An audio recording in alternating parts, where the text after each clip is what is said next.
Indoor World Series.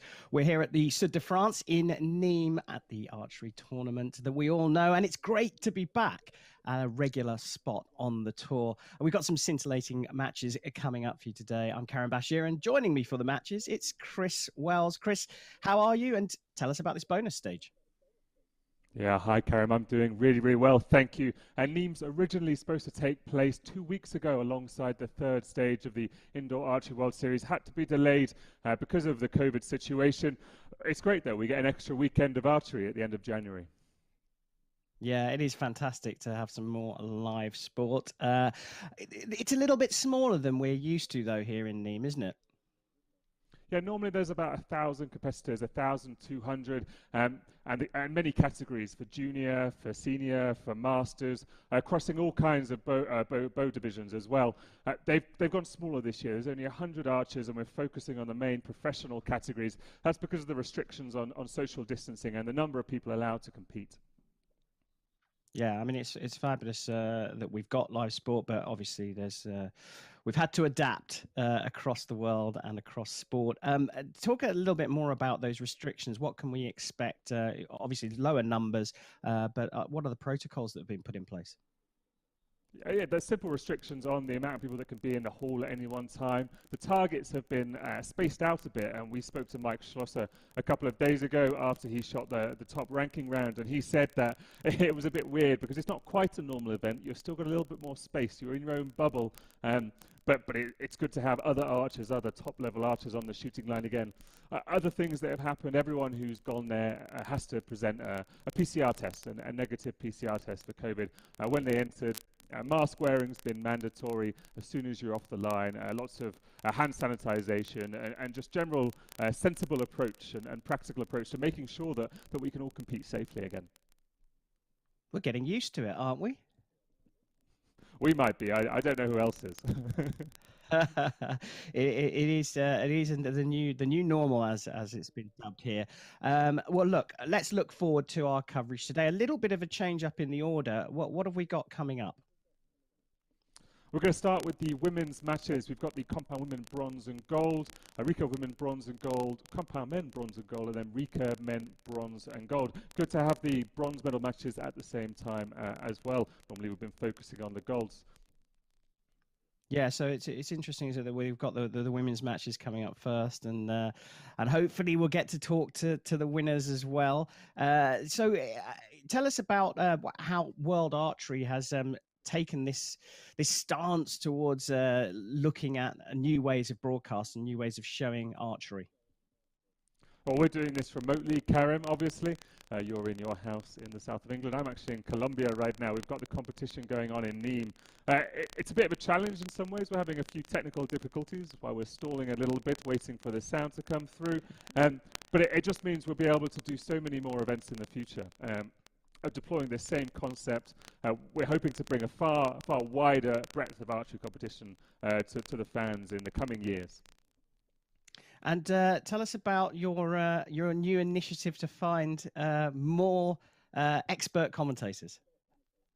Yeah, this is not my job. I can't sit here all day with you, and I'm not very good at it, to be honest. We need to find some old archers, some retired archers, or coaches who know the sport very well and can really add something to the commentary, add some analyst expertise to the broadcast. So we've launched an open call to find co-commentators for you, Karen. And what is that? I mean, it's an opportunity for you to give a shout out on how people can apply for this open procedure you're going through. Yeah, absolutely. We've got people for the next 2 weeks. Anyone can submit. Any retired archer at national team level, elite, can submit a recording of their commentary, an example, to us. There's a news item on the website. We'll assess them and then we'll get in contact. And the idea is to build teams, so we won't just have one main team, yourself and the best analyst we have, which is obviously not me. We'll build a couple of teams around the world, because as we grow and as we show more and more of these events, hopefully we'll need more commentary teams to cover them. Great news. So lots of live archery and new events being broadcast from around the world. Very, very good news indeed. Tell us a little bit more about Nimes itself. As you say, we're waiting for our coverage, our live feed and sound to come through. But this is a big tournament and lots of tradition.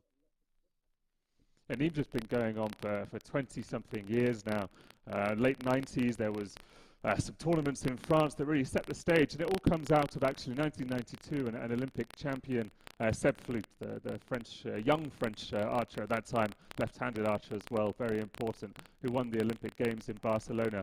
It caused a huge surge in interest in archery across France, and that resulted in some showcase events, one in Paris, and eventually Olivier Grier down in Nimes started the Nimes Archery Tournament, the European Archery Festival, or European Archery Tournament as it was called, and it's just grown and grown.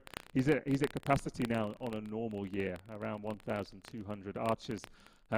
Obviously this year we're a bit reduced, 100 archers only, but still some of the biggest names. A couple of Olympic medalists here this year, some fantastic internationals, top 10 in the world. There's been some fantastic archery already, and I'm sure we'll see some more when we get into the matches today.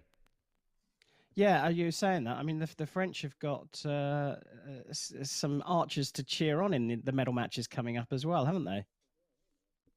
Yeah, absolutely. The compound men's event has boiled down to an all-French final. Jean-Philippe Bouche and Adrien Gontier into the gold medal match. Last year's runner-up, Nicolas Girard into the bronze medal match as well. He's going to face Robin Yatma from Estonia, who knocks out top seed Mike Schlusser. So 3 of the 4 compound men's finalists here from France. A couple of others as well. Lola Grandjean in the compound women bronze medal match. Yeah, and what struck me about this, obviously it's great to have home nation athletes or host nation athletes in the finals. It does add to the atmosphere, that's for sure. But what struck me about this particular competition and the matches that we've got coming up is there's a lot of youngsters in there, a lot of teenagers. And is archery going that way, or has it always been like that? I think it's always been like that, but critically this year, we've missed a year of competition, right? For many of these archers, their last major event was 12 months ago in Nimes.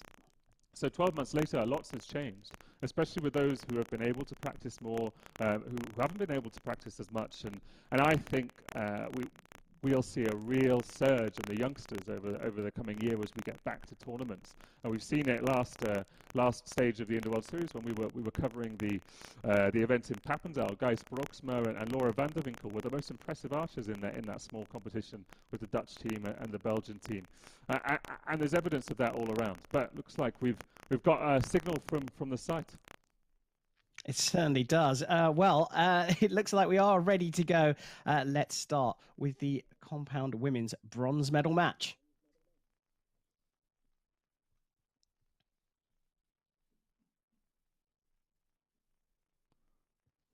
Well, here we have the 2 archers lined up, and as Chris said, wearing masks other than when they're on the shooting line. And Chris, as we get underway, just tell us who we've got shooting here. Amanda Milnaric from Croatia on target number 1. She was the top seed. She's facing Lola Grandjean from France. I think we're a little bit into this match already.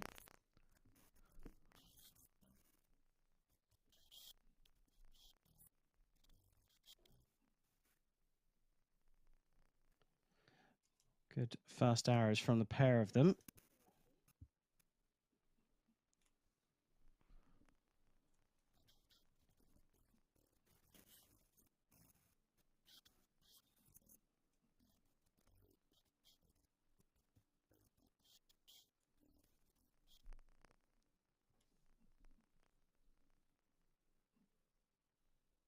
Well, looks like that's going to be a 29 for Milnaric. Oh, Chris, a couple of close ones there for Grandjean. What have you got on your scorecard for Lola? It looks like Lola Grandjean's trailing by 1 point. If that last arrow was called out as a 9, 87 to 86 points. We'll have to wait for confirmation from the judges. A little bit challenging at the moment. Well, they're having a good measure there. Now, you're saying that we've picked up this match a little bit into it. So, just can you give us any idea of where we're at, what stage we're at in this bronze medal match? Well, we're 3 ends in, so Milnari started with a 29, followed up with a 28 and just shot a 30 there. Le Grandjean 28, 29 and 29, as long as that last arrow isn't called up. We just saw the judge take a little look.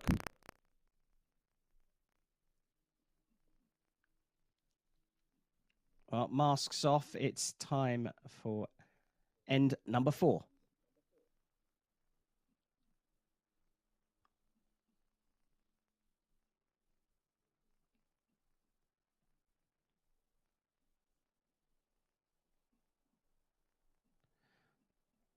Well, just pulling left a little bit for Minaric.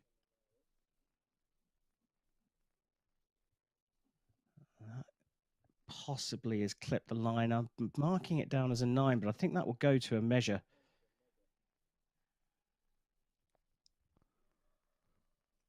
Shooting incredibly fast, these archers. Milnaric out to the left.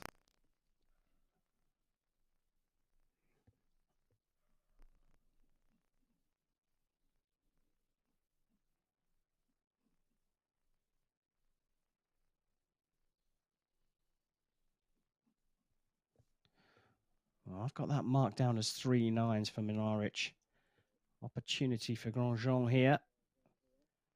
And that's going to be at least a 29. So I think she's pegged her opponent back a little bit. Chris, look, we've joined this match midway through. Probably good for you to give us a little recap of where we're at and what stage we're at and what the scores are.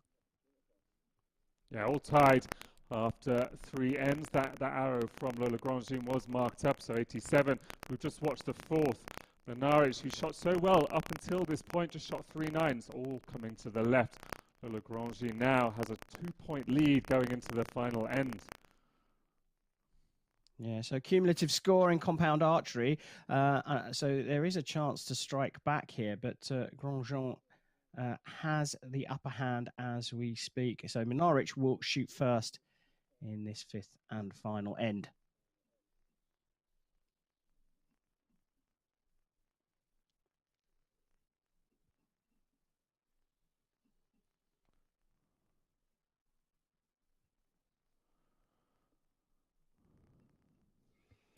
Well, that one's pulled to the right, so she's definitely made some adjustments, but it's still a 9. And Grandjean dropping low there.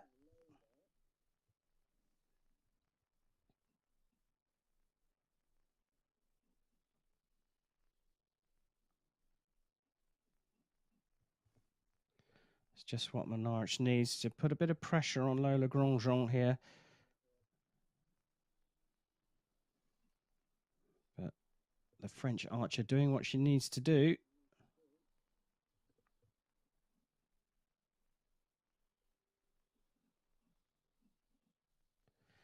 Another 10 to finish for Minaric and a 29. Fast shooting there, a 28, so drops a single point in the 5th end. But by my count, that still means that Lola Grandjean has taken this one by a single point. Chris. Yeah, just an 8 to win with the final arrow. Back and forth match. She was trailing at the start, leveled it up at 87 points at the halfway point, and then launched ahead in that 4th end. A 2-point lead, all because of Amanda Milnaric. 3 9s out to the left in end number 4. Well, that will delight the home crowd, as small as it is. Lola Grandjean taking the bronze in the compound women's here in Nimes.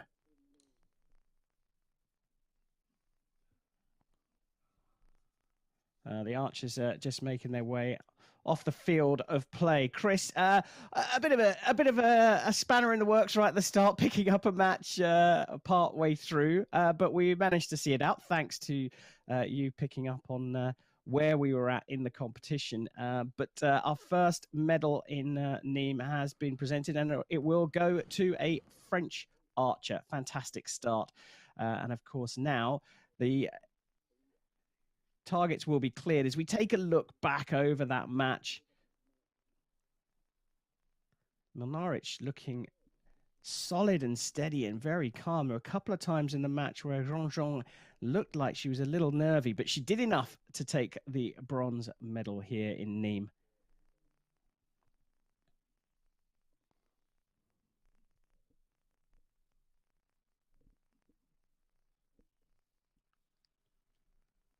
Solid in the end.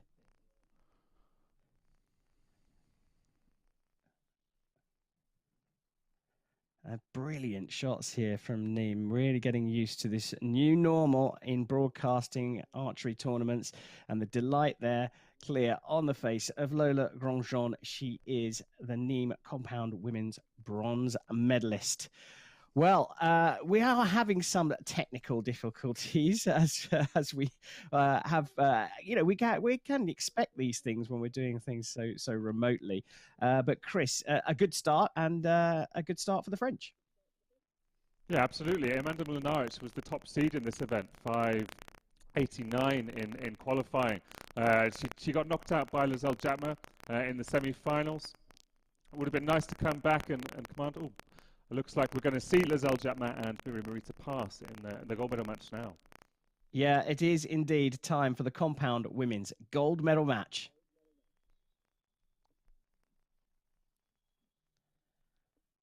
So, Chris, back to you. Who have we got in our lineup? Target number, we're looking at Lizelle Jatma right now, winner in Nimes last year. But on target number 1, Miri Marita Pass from Estonia. She'll be facing, as I said, on target number 2, Lizelle Jatma beat Tanja Jensen in the final in Nimes last year, her first major win as a senior. Be great to repeat again this year.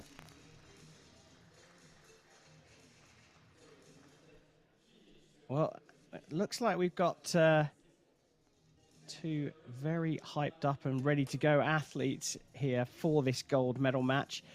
Came through the ranking round past as the 4th seed and Jatma as the 2nd seed, and shot very well throughout. And it was a tiebreaker for Pass coming through Mlinaric and shoot off in the semi-finals, and a very close one for Jatma as well. But now it's time to get underway. It's time to go for gold and end number 1.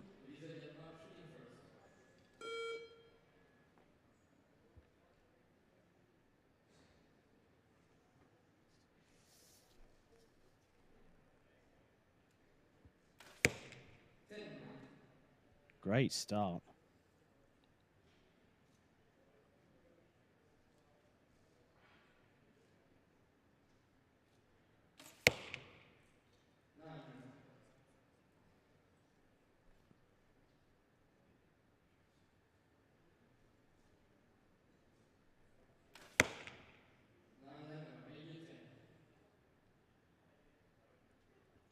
The second arrow from Jatma just likely to go to a measure. That's a better shot from Pass.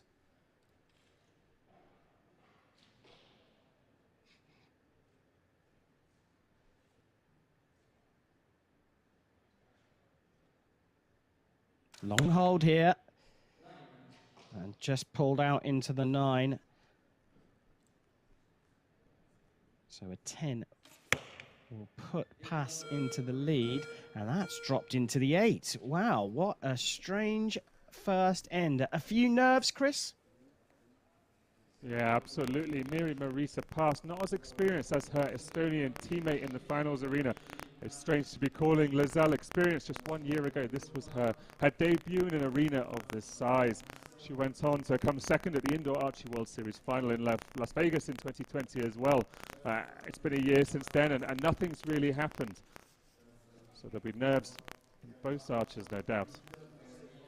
Yeah, and Jatma's second arrow marked as a 9 for a measure. It'd be interesting to see what that is, but even if it stays a 9, she has snuck into the lead by a single point, and it does indeed look like that is the case. It's time for end number 2.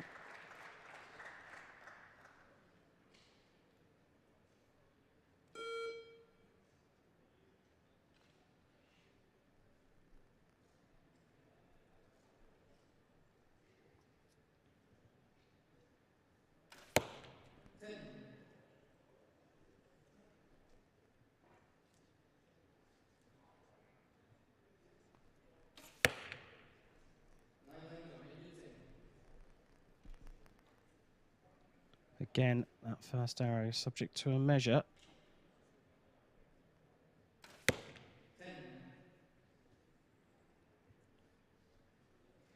Found the middle of the target, the Estonian.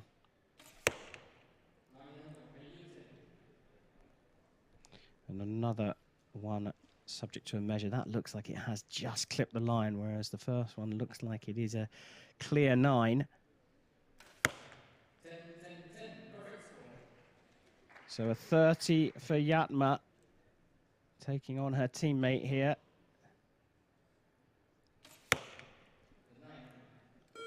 And that has definitely fallen into the 9. So is it a 27, a 28, or a 29? We don't know yet. We'll wait for the target judge to have a look at those first 2 arrows from Meri Marita past the 18-year-old Estonian right there. Looking on, and I think she knows that at least one of the arrows being measured will stay as a 9. Yeah.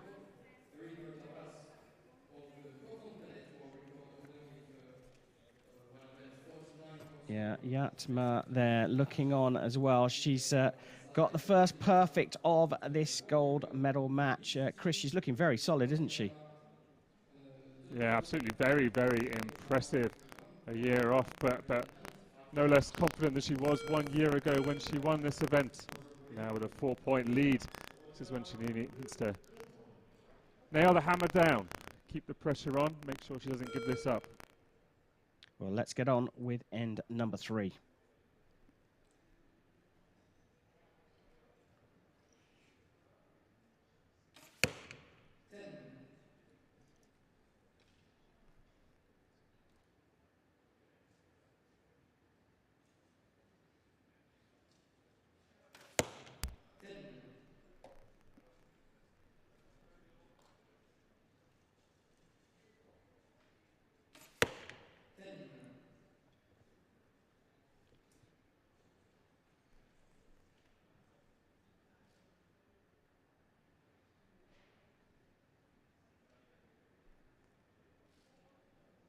Well, the pace had picked up, but that was a bit of a longer hold from Lizelle Yatma.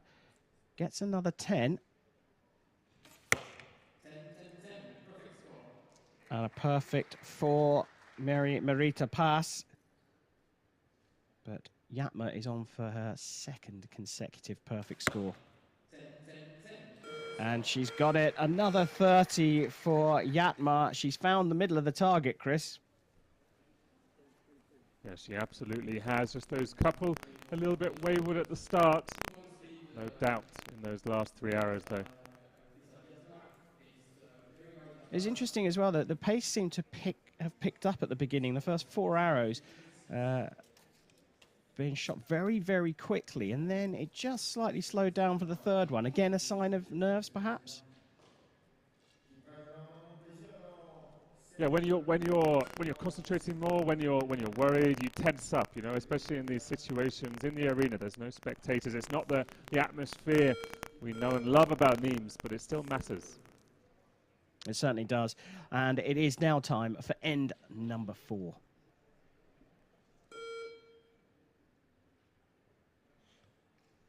So trailing by 4, Meri Marita past the 18-year-old Estonian will shoot first.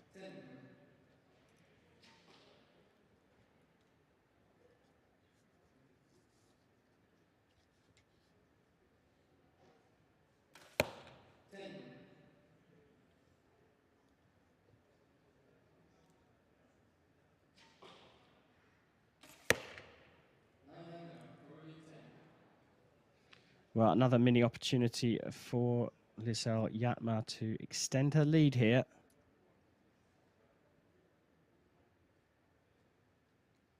Another slightly longer hold. She's not quite so happy with that, and that's why just pulled it left.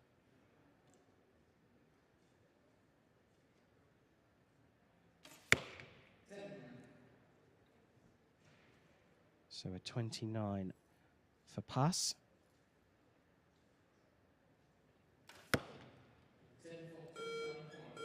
And it's a 29 for Yatma. So despite that second arrow and a slightly longer hold, Yatma has maintained her 4-point lead. Chris, interesting final arrow there from Yatma.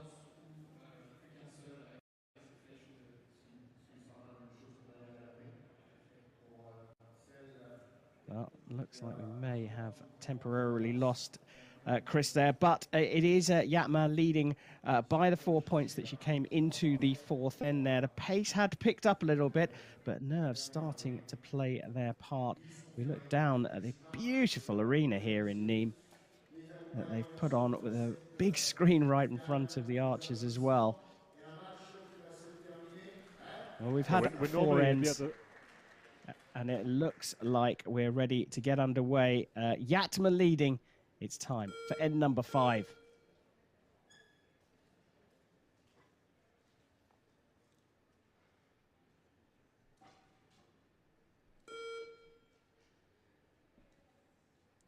So Marie to pass, taking on a teammate, trailing by 4. This is a big ask. Solid start, though. That's the best she can do, getting a 10 to put some pressure on her compatriot.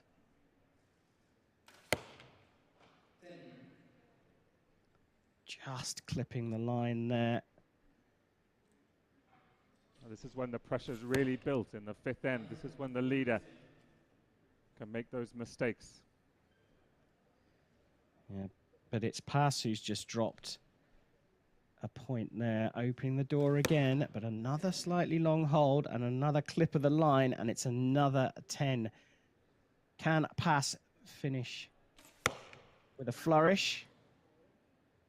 Well, she gets another 9. So a 141, and as you can tell, a 5 will do this for Yatma. And it is another perfect score. Third of the match for Lizel Yatma. The 21-year-old Estonian is the champion of the compound women's tournament here in Nimes, and she will be standing on top of the podium a little bit later on. Chris, it was all about the start, wasn't it? Yeah, for a second year in a row, Lizel Yatma impressing in Nimes. She shot those 2 9s in the first end, but came back with 7 consecutive 10s to build an almost unassailable lead. A round of applause for Lizel Yatma. She started well, had a couple of long holds, but she's taken gold here in Nimes for the second year in a row. Congratulations to her.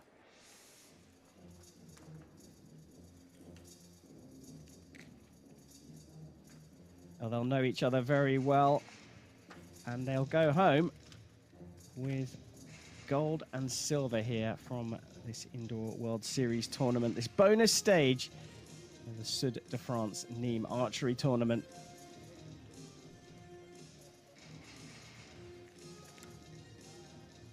Well, I think you can all see the protocols that have been put in place. There's lots of social distancing. You imagine that the 2 teammates that shot off in the final will be training together, know each other well, so perhaps have the luxury of being able to stand a little bit closer than most other people. But it looks like we are going to have an interview with Yatma.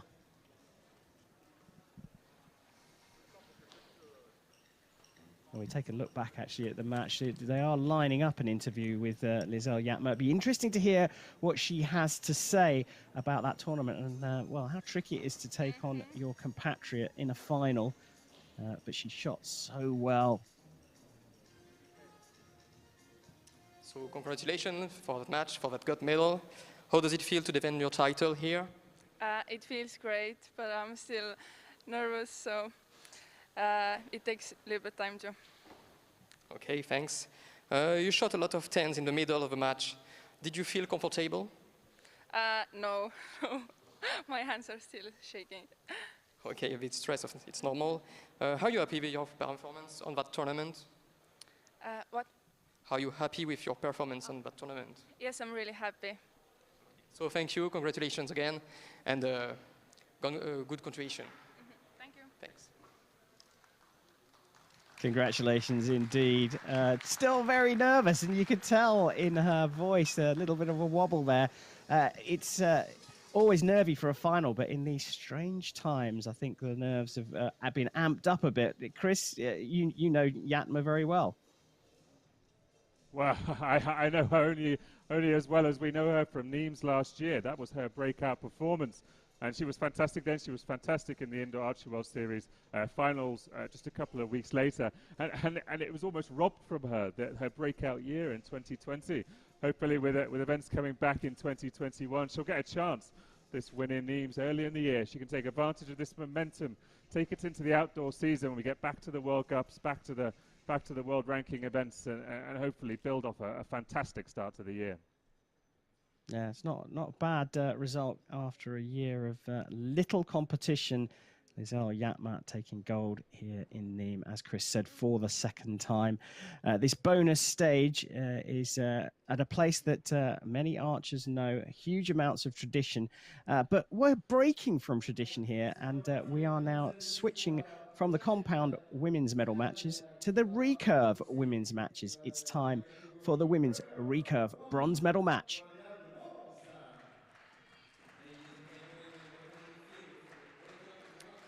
So, Chris, tell us about our lineup for bronze here in Nîmes.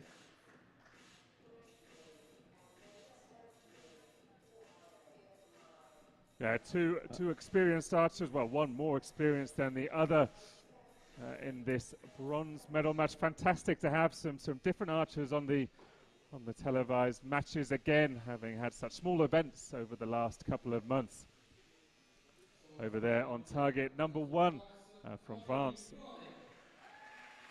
Angeline Pohenne, facing a really experienced archer from Slovenia, 2-time European field champion.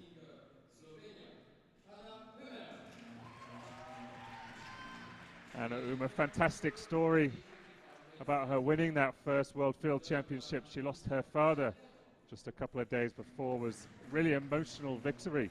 We did a feature story on that. You can watch that still on the World Archery YouTube.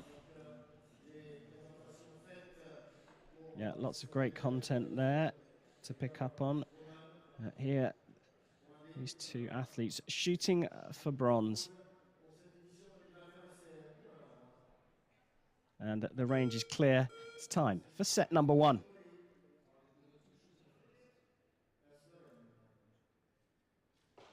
So a little change in the scoring system, going for 2 points each set over your 3 arrows.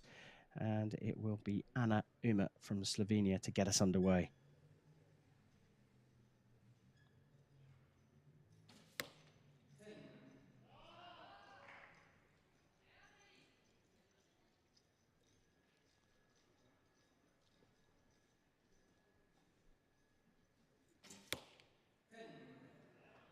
Just clipping the line there, Koende has the support of the local crowd, as small as it is.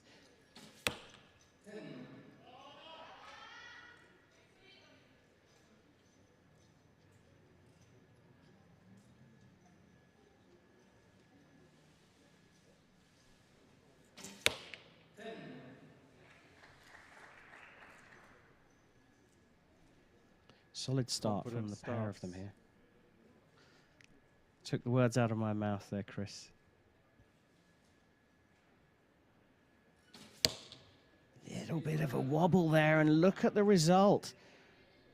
Opportunity knocks for Angeline Koende here. A 9, and she'll get the first 2 set points.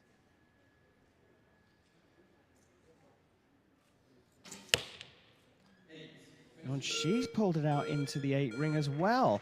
Now, I've got that down on my scorecard as a 28-28, but as you can see from our captions, it's actually marked as a 29 for Uma. Chris, can you split the difference? We'll have to wait for confirmation of the judge, but Anna was shaking so much on that last arrow. You could see her front and back hands really moving at full draw. Didn't seem the same from Angeline. It looked like she had a confident fast shot, but that went wide left as well.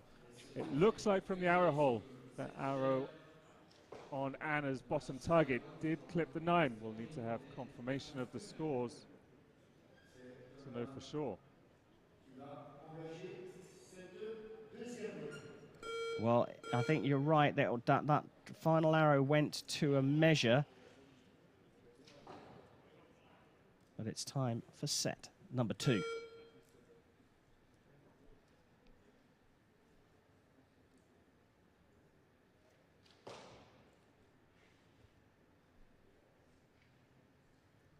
Well, there's another big wobble there.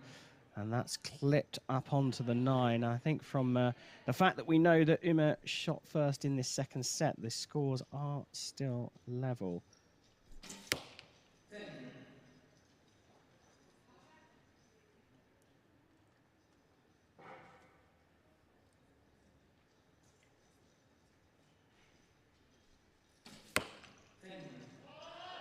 Well, the faster shot producing a better score for Anna Uma. But get the feeling that Angelique Cohenday has got into her rhythm already.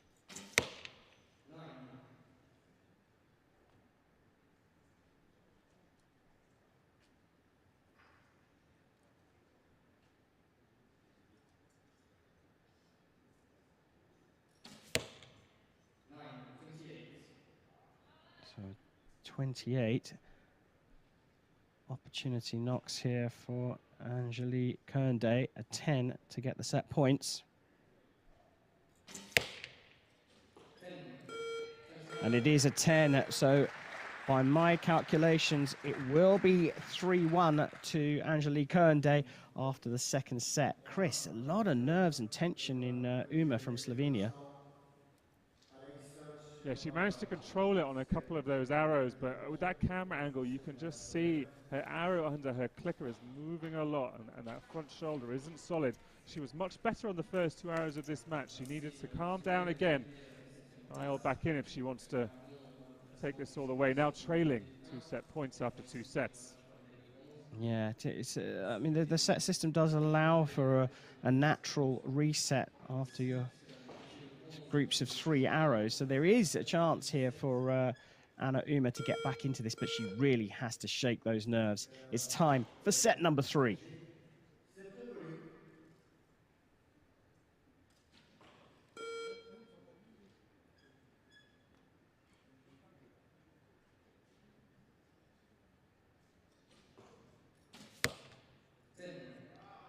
She looked a lot more relaxed there, getting some support from, got to imagine, her teammates.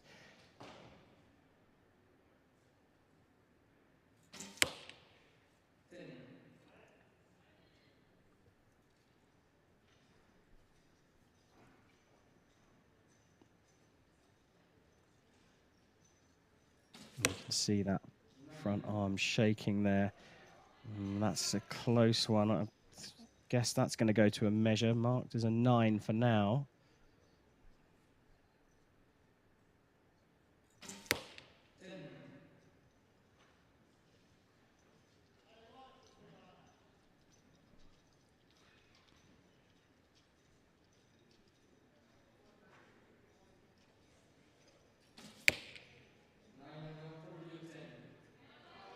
Another one going to a measure, so that could be a 28, or it could be a 30 for Anna Uma. We have to wait for the target judge to go and measure that, but big chance here for Cohenday to extend her lead.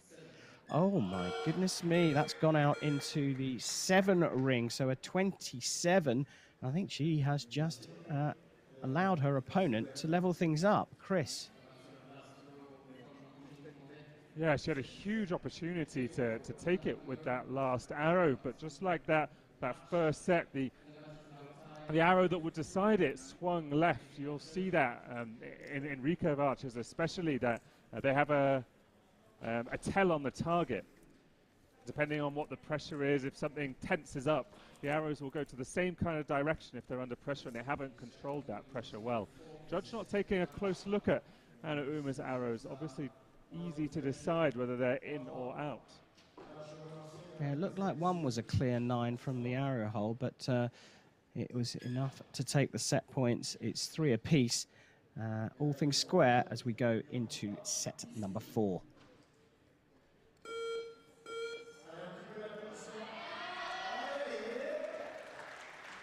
So Boyd after the third set.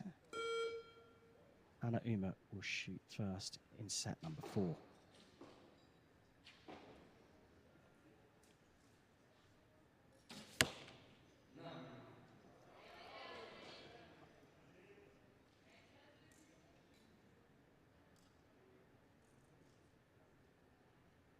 Shot 7 in her last hour of the last set, but now right back in the center of the target for Kernday.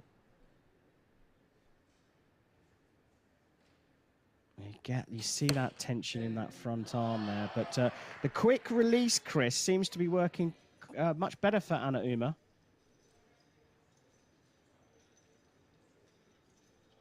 Yeah, she's calmed down a lot. She's back to that rhythm she had on her first couple of arrows of this match.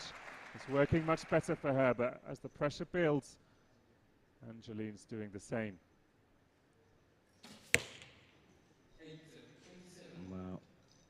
Another massive opportunity here for Angeline Kernday to get back into the lead.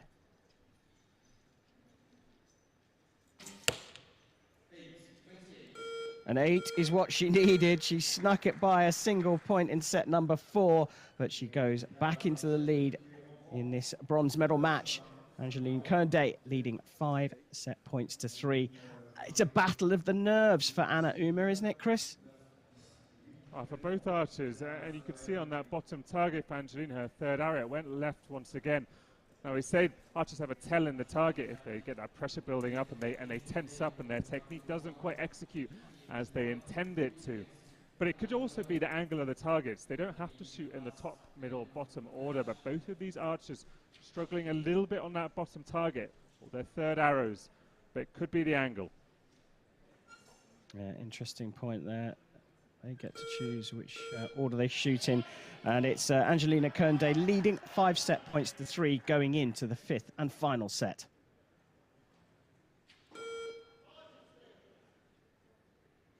Pressure on Anna Uma here of Slovenia. She's got to put down some big scores to put some pressure on Kernday. That's a great start, but Kernday can win this just by matching her opponent.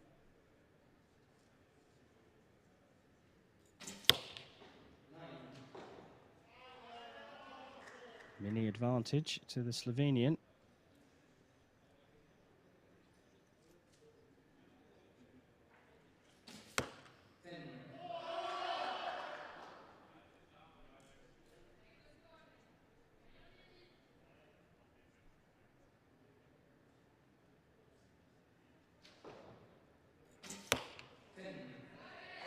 I think she needed that 10 to put some pressure back on Anna Uma, but Uma can put this one out of reach and draw level with a 10.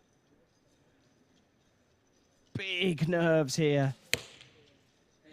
And look at that. Again, it's the third arrow pulled out into the 8 ring. And another big opportunity here. A 10 will definitely do it. A 9 will tie the scores up and give her the win as well. And she does indeed get a 9. It's a 28 for the pair of them in the final set. They share the points, but it does mean that Angelina Kernday has taken the bronze medal here in the RECURVE Women's Tournament in Nimes. Chris, a real battle of nerves for the pair of them throughout. But in the end, would you say it was a fair winner of bronze? Yeah, as we've said, it's been a long time since these archers have stepped onto the line in international competition. There's not the crowds that we'd normally expect in Nimes, but there are plenty of other archers in the venue, socially distanced of course, plus the TV cameras. It's not easy, and you could see with those last arrows of each end, those were the ones that decided the match, decided the set points. Angeline just able to drive a few more into the middle, and that's what made the difference. Yeah, it certainly did. She was not without wobbles herself, a 28-year-old French archer, but Angeline Kernday has taken the RECURVE Women's Bronze here in Nimes as we take a look back at, well, a medal match with serious nerves for both archers.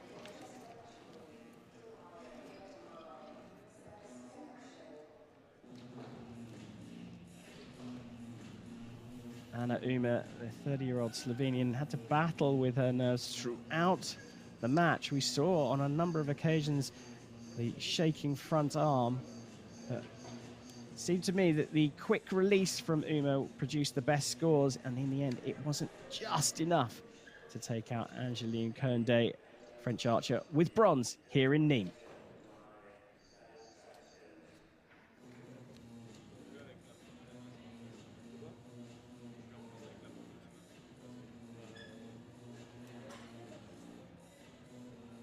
Even the smile at the end looked a little nervy, but it was a good win for Angeline Koende. Bronze done. It's time for the Recurve Women's Gold Medal match.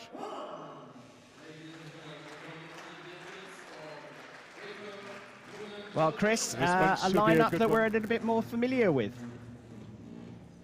Absolutely. Gabi Schloss has been successful at our invitational events so far this indoor season, but up against an Olympic silver medalist from Germany. Could be a fantastic matchup. Yeah, it certainly will be a fantastic matchup. These two came through their ranking round first and second.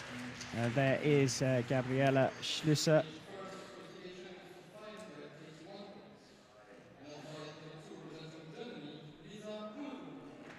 Up against Lisa Unruh from Germany on target number 2.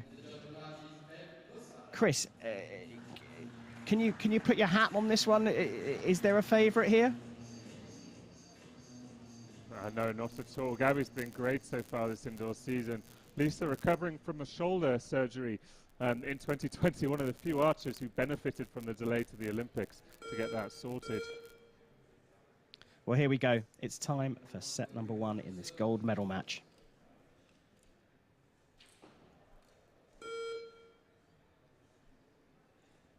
So Schlüsser will take to the stage first. And a cracking start. I think the start of this match is going to be a big dictator on who's going to walk away with gold here. And that is not what Lisa Unruh wanted. Little lift of the eyebrows from Unruh after that one lands in the 8. Wasn't expecting it to go there.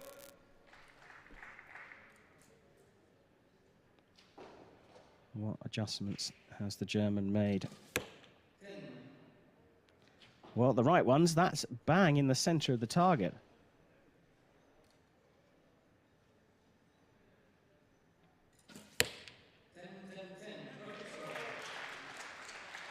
Fabulous start from Gabi Schlüsser, a perfect score.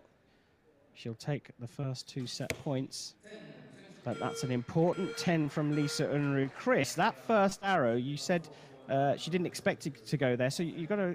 Are you suggesting that the process was right? It was the aim that was wrong. Aim, who knows? But you know, when you're shooting at this level and you release an arrow, there's a subconscious knowledge of where that arrow is going to land.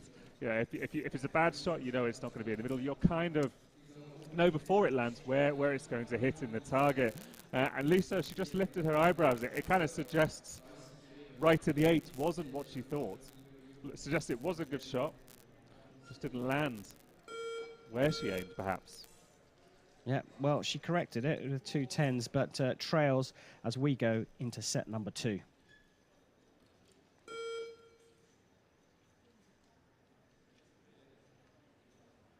Bags of experience here. First arrow in the first set wasn't her best.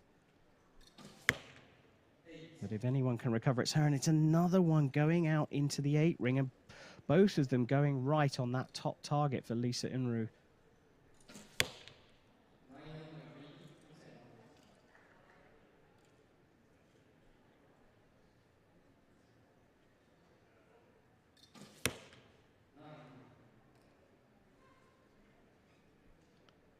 Unruh making a little adjustment to her sight there.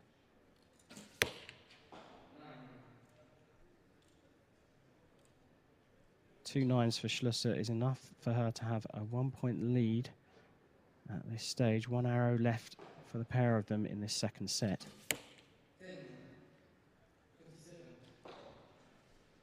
So, opportunity to take the second set here. She's put it into the 9 and gets a 27 to match her German opponent. So they'll share the set points in the second set.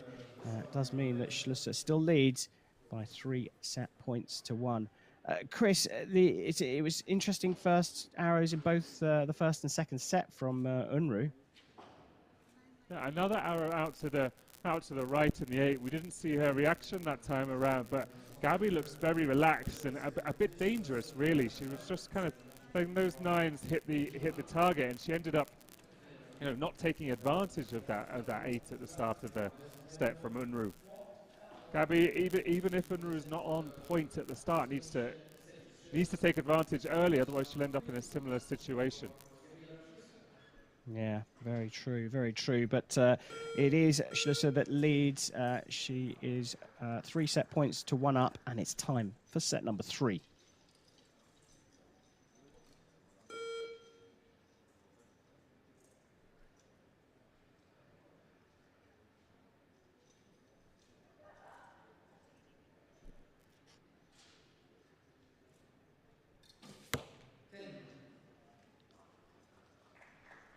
Good first arrow from Unruh, but still making a little adjustment as we look across to Gabby Schlosser. And that is her best arrow so far in the match.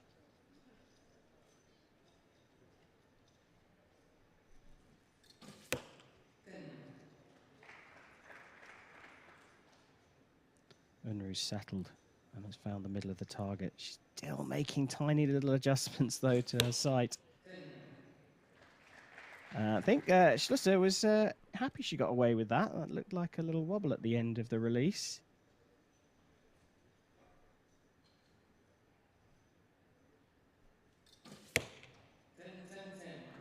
So a perfect score for Lisa Unruh. Pressure on Schlosser now, but she's on for a perfect as well. That's gone out into the 9s, and that means we are all square here. Lisa Unruh has fought her way back into this after 3. The 2 archers are sharing the set points, 3 apiece. Chris, you kind of indicated that Schlosser had to take advantage when the opportunity came her way, and that is proof that of what happens if you don't. Yeah, Unruh's switched it on now. Perfect 30 in the third set. That dodgy start she had, that first 8, a distant memory. All tied, she's got as much of a chance to win this one as we head into set number 4.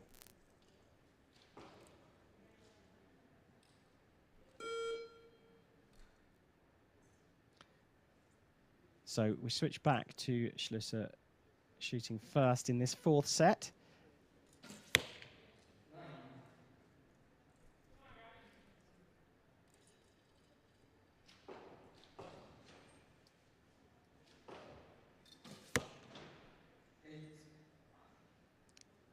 Well, again, the opportunity this time for Unruh, and she didn't take it.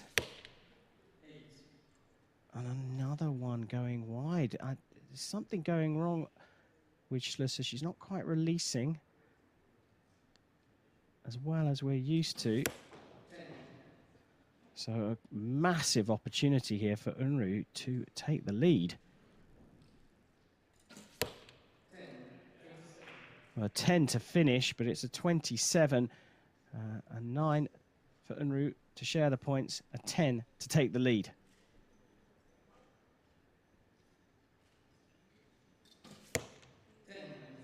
And she's got the 10 she needed, gets a 28, and having shot a very strange first arrow right at the beginning of this match, Lisa Unruh has found herself in the lead. Now the target judge is down there just having a check, and we look at Lisa Unruh is having a conversation with well, either her coach or a teammate in the background.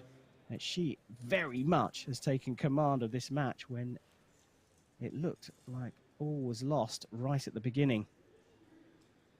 A 5-3 lead for Lisa Unruh as we go into the 5th and final set.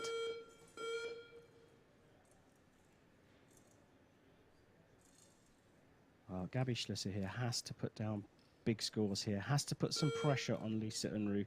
She knows that, takes a deep breath, settles in to a rhythm that she knows so well.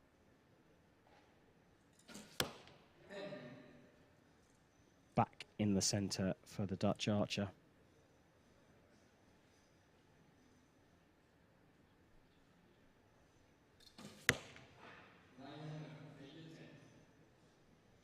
So that one will go to a measure, very, very close to call that one. That's a definite 9 for Schlüsser. So Unruh has an opportunity to sneak into the lead potentially here. That first arrow now becoming critical in terms of whether it is a 9 or a 10 as Unruh makes yet another adjustment. But it's a 29 for Gabby Schlüsser.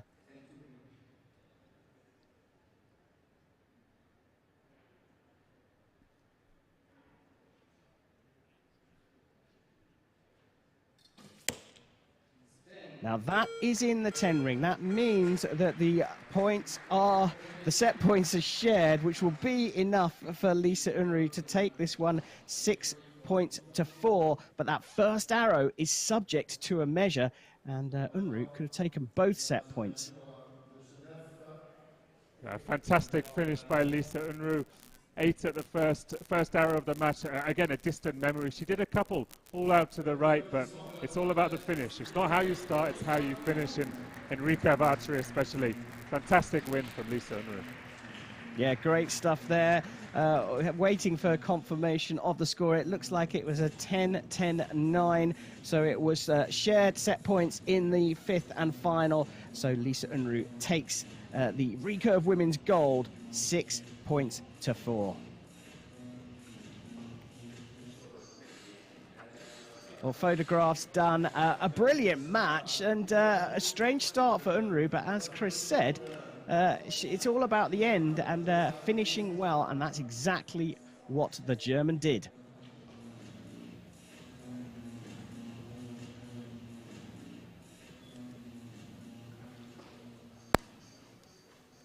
We take a look back over the match. Chris said that there were opportunities for Schlüsser and she wasn't taking them early on in the match. She opened the door having had a 2-point lead, and Unruh steadily brought it back. Get some great facial expressions Lisa, from the how German. does it feel to win a tournament again Lisa after that period? Unruh, with her words after taking it's really gold. good, but I'm not really happy with my score, but I'm happy to win, so yeah, it's okay. Okay, thank you. Second question, you finished really well that match. Did it take you some time to get comfortable? Yes, I think so. So my start wasn't that good.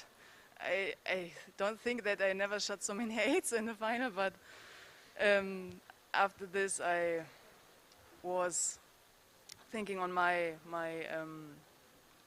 pushing and pulling, and so yeah, it was getting better.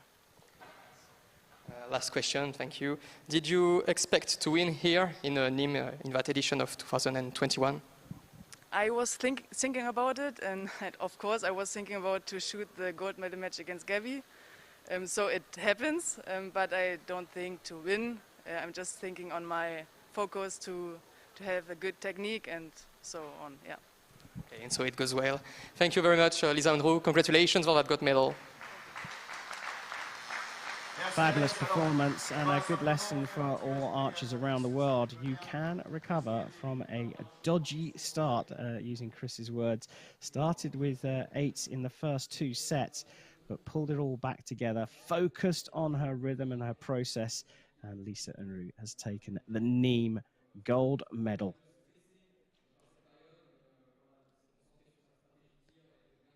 Chris, a great recovery after having shoulder surgery this year and maybe already having one eye on the Tokyo Olympic Games.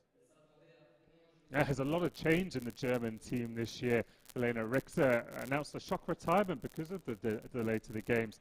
Lisa Unruh won silver in Rio 5 years ago now. a key anchor to the German team, but recovering from surgery is a massive boost for that German women's squad, who've secured their first team berth to the Olympics in many, many years. Yeah, we're all anxiously waiting for the Tokyo Olympic Games to happen. It looks like it's on the cards, and things are starting to get slightly better around the world, given the awful pandemic that we've had to endure for the last 12 months. But that is the women's tournament done and dusted, and there's a clue of what's coming up very shortly.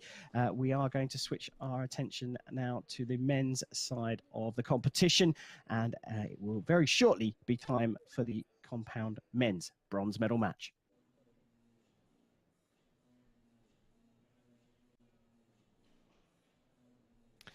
Well, Chris, as we wait for the athletes to come out, this is a new format for me, certainly switching from compound to recurve on the women's side of the draw, and then doing the same for the men. Is it unusual, or do we see this in many places?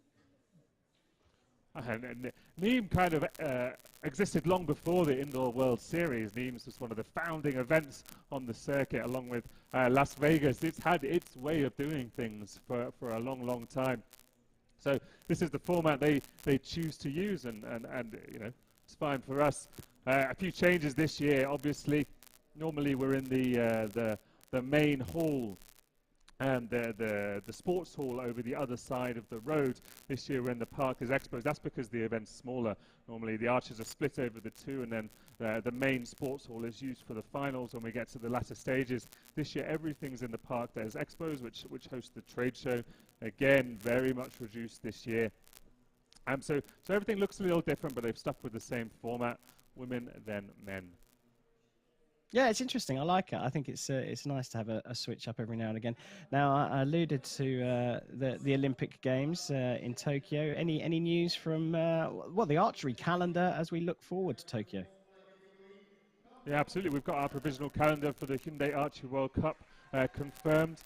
More events being added at the world ranking level all the time. Hopefully we'll see some of these archers out on the field when we get to the outdoor competitions. Well, we don't have to wait long to see them right now. It is time for the compound men's bronze medal match. Chris, tell us about our lineup. Target number 1 from Estonia, Robin Jatma defeated top seed Mike Schlusser in the quarter-finals at this event in Nimes. He's facing on target number 2, Nicolas Girard. He made the final last year at this event. Lost to Braden Gelantine, very successful archer from the States, won Nimes very time. Fantastic for him to be back again in this finals arena 1 year on. Certainly is. Came out on the wrong side of a shoot-off in the semi-finals against his teammate Gontier, did Nicolas Girard. But it is now time for end number 1.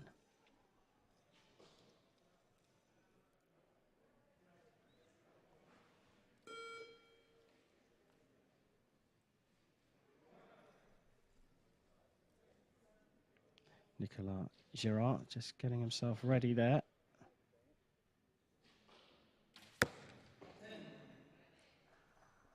Great start.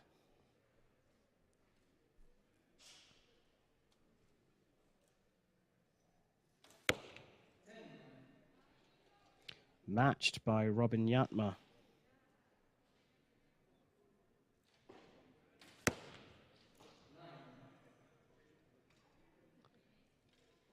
Called a 9, very close. Very close to the 10 ring. I wonder if that will get measured.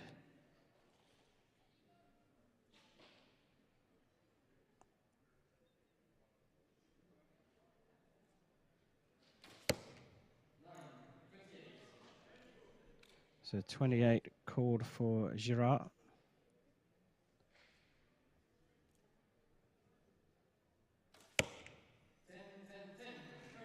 And a perfect start for Robin Jatma. He will take the first 2 set points It looked like it was a little bit of a slow start from Nicolas Girard. It didn't look like he was ready, Chris, at the beginning. Nicolas, not too experienced in the finals arena, but again, last time he was there was 1 year ago in Nimes. His debut in a stage like this.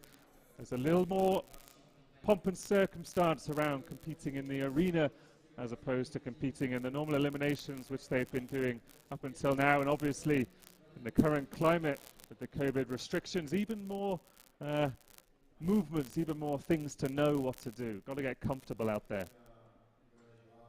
Yeah, he certainly does have to get comfortable out there. He's trailing by 2 set points after the first set. It's time for set number 2.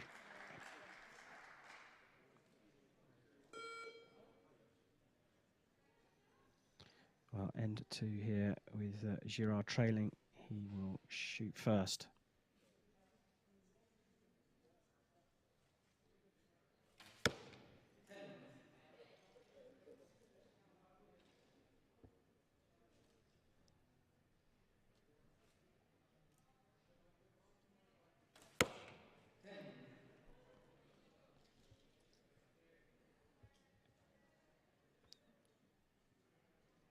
Both starting very well again.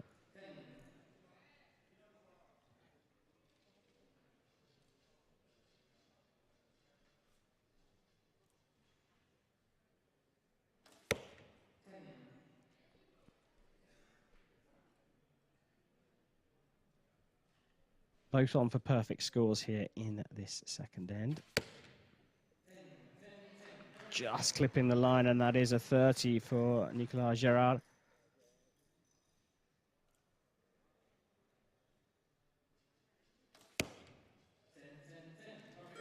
And a second perfect score for Robin Yatma. It is enough to share the points and maintain his 2. Well, Chris, a great start from Yatma, but one thing that is quite interesting here is the release at the end for Yatma. He kind of pulls himself away from the bow. It's just how his body's set up. I mean, there's a lot of force in that compound bow. Starts drawing at about 60 pounds. He'll be holding about 20 pounds at aim. When it releases, a huge amount of force and power leaves with the arrow, and his body is set up in a way that it reacts. It did look like on that last arrow, who steered his arrow a bit to the right, landed on the right of the 10. Still a 2-point lead heading into this third end. Yeah, maintained his 2-point lead that he got in the first end. It's now time for end number 3.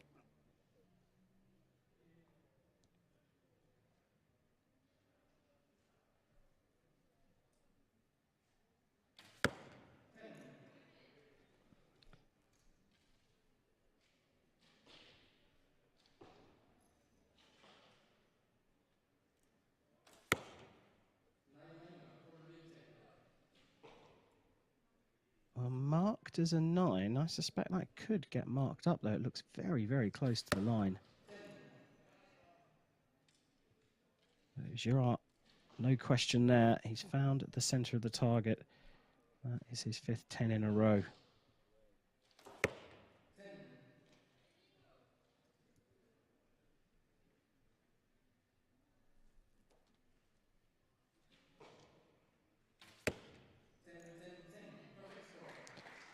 So a second perfect score, an 88 for Nicolas Girard.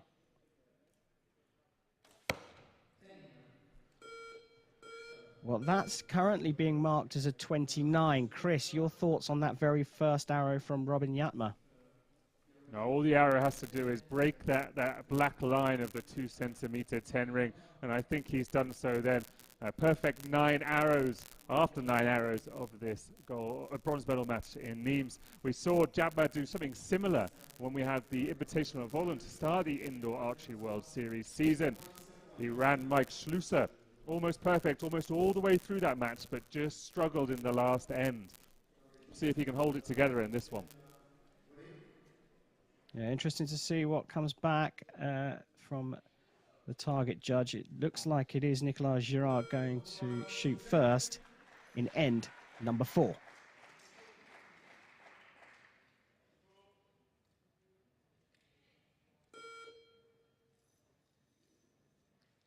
So Girard still trailing.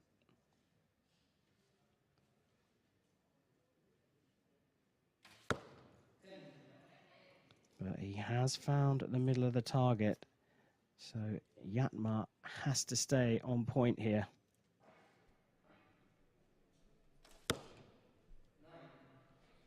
Now that's a definite 9. Opportunity abounds for Nicolas Girard here.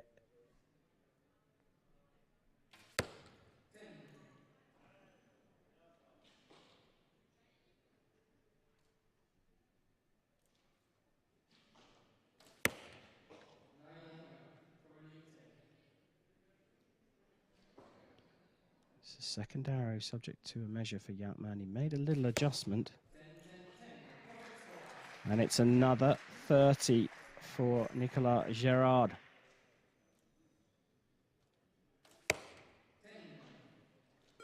Right in the center of the target for Robin Yatma. The second arrow is going to be subject to a measure, currently marked as a 28, but this could go up to a 29. Chris, your thoughts?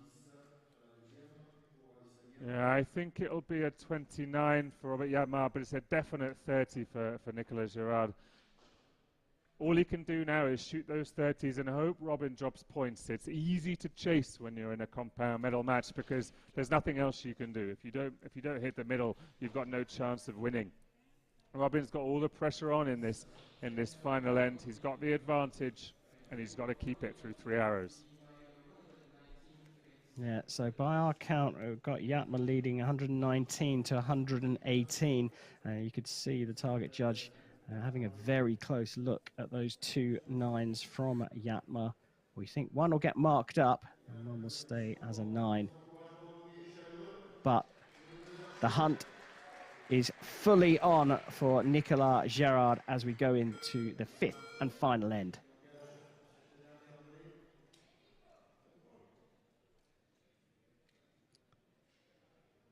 Girard will shoot first, and he's got to put down some big scores and put some nerves in the 19-year-old Estonian opponent.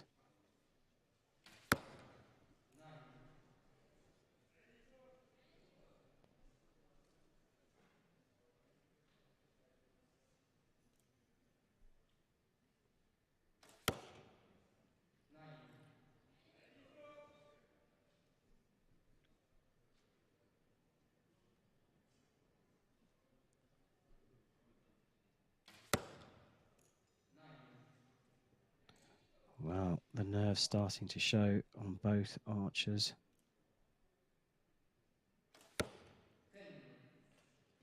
We're back in the middle for the Estonian and increases his lead.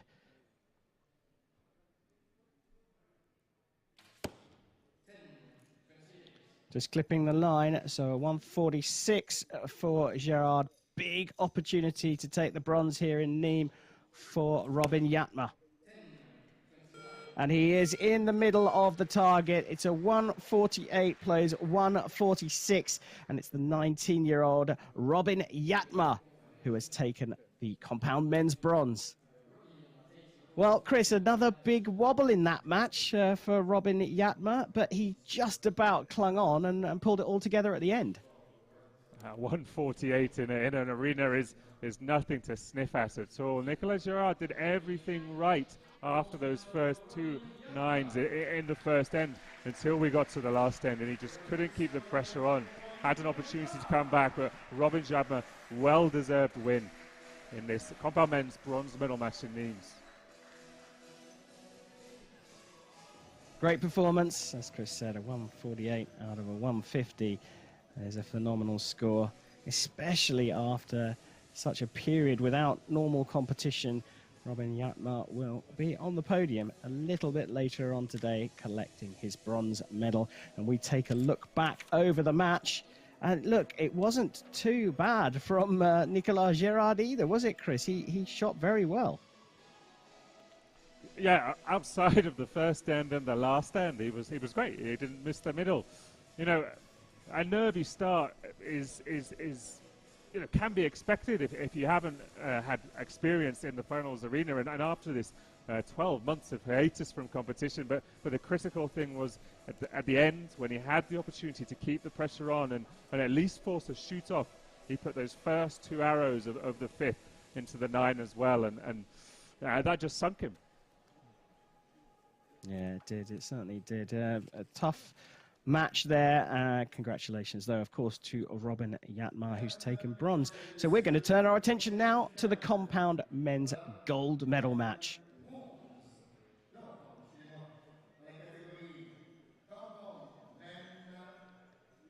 Well, there will be some big support here for both of the archers, both from France, shooting for gold in Nimes. Out they come. Chris, tell us about our lineup for gold. Yeah, fantastic.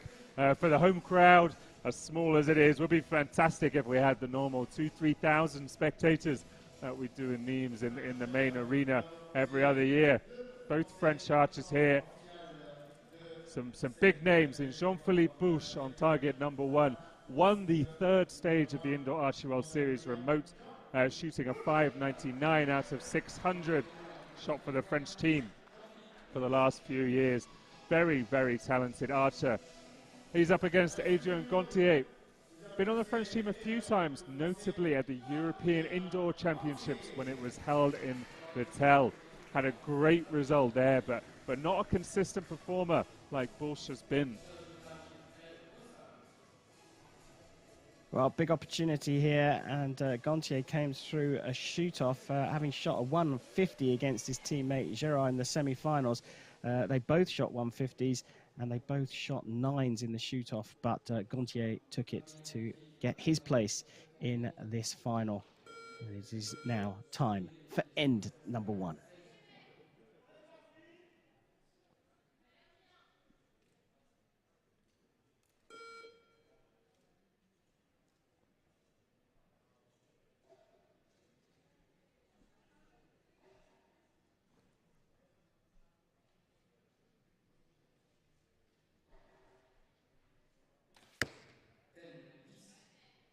Methodical process from Adrien Gontier produces a 10.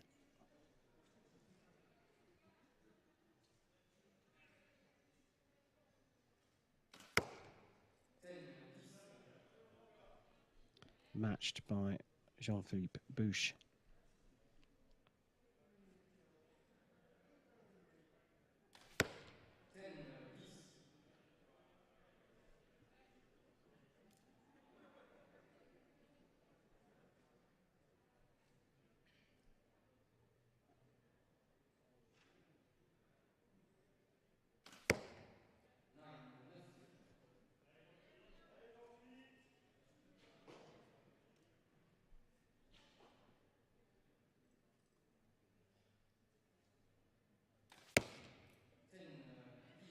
Perfect start for Adrien Gontier, a 30.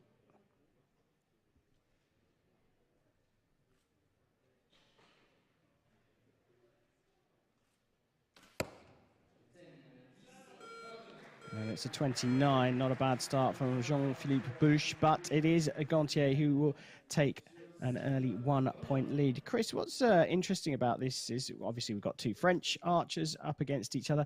They don't perhaps shoot as quickly as some of the other archers from around the world, but more of a methodical process. Our compound archers tend to shoot slower than recurve archers, and we've been switching between the disciplines here in Nimes, so maybe we get a bit less used to the speed of the technique of the execution. But particularly this pair from France, very slow, very methodical, taking a long time to aim. Compound archery is all about aiming, really taking their care to make sure they've got their pin on the middle of that target before executing. Well, Jean-Philippe Bouche trailing will shoot first in end number 2.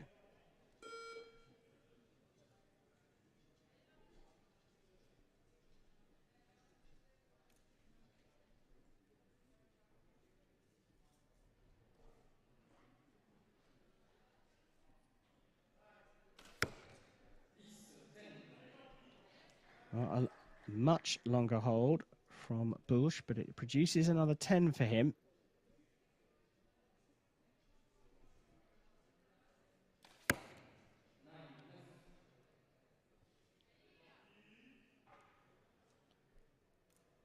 So all square now.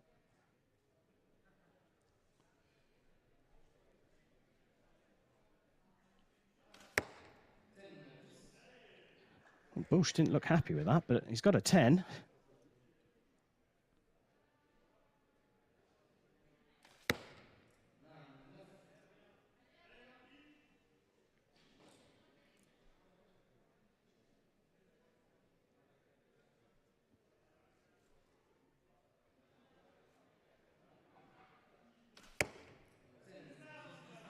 And a perfect score for Bush will put him into the lead.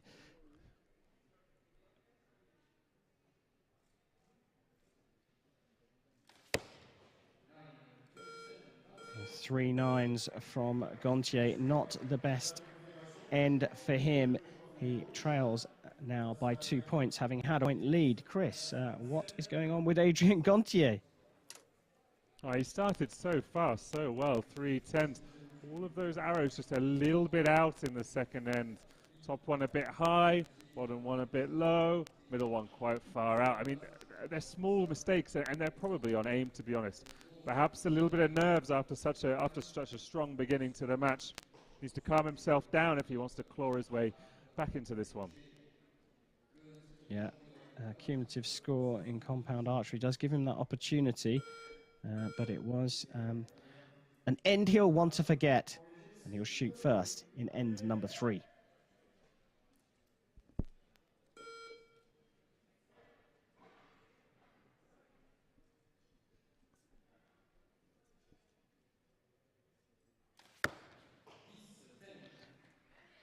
Faster action there, and it produces the 10 that he was looking for.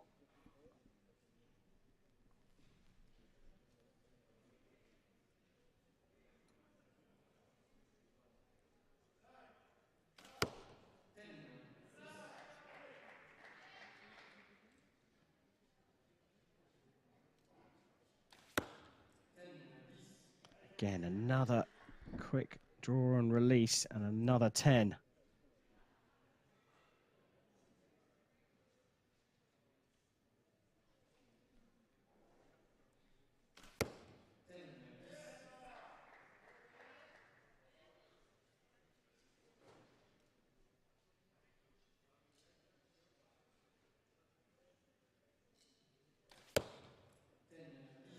Well, slightly longer hold that time, but it produces a third 10, so great perfect score from Adrien Gontier.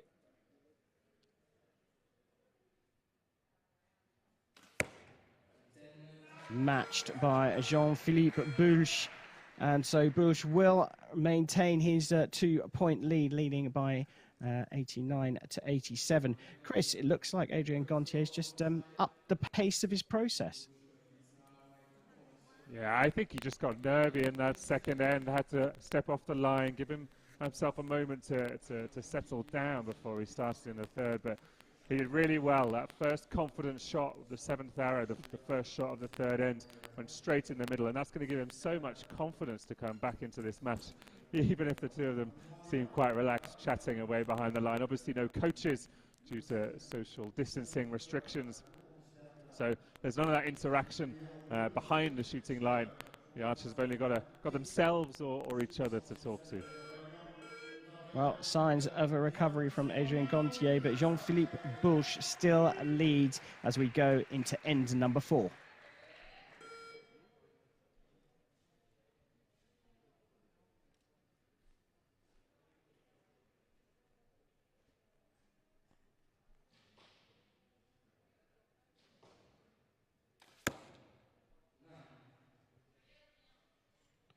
Well, just creeping out into the 9 again for Gontier. So another opportunity to get another point ahead for Bulch.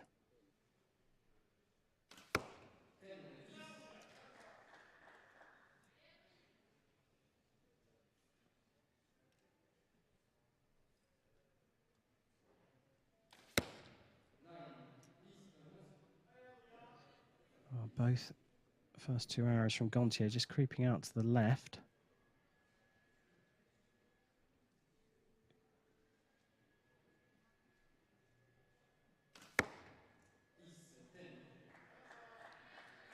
Again, Bulch not looking happy with that, but again, it's a 10. I think it's just his concentrated face. 3 nines for Gontier, a 27. And it looks like going to open up his lead here.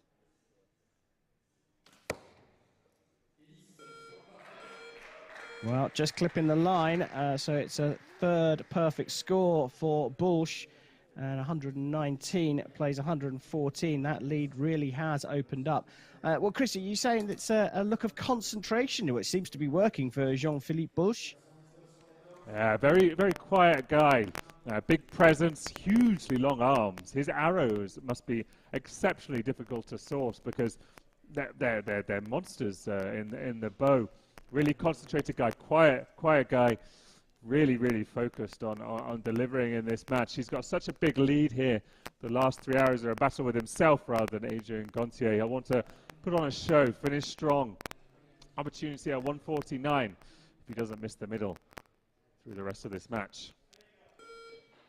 Yeah, going for a consecutive 149 after beating Yatma in the semi-finals. It's time for the 5th and final end.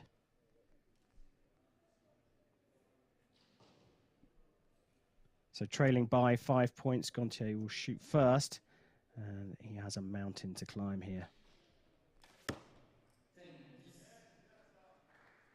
Good start. Just put pressure on your opponent. That's his job.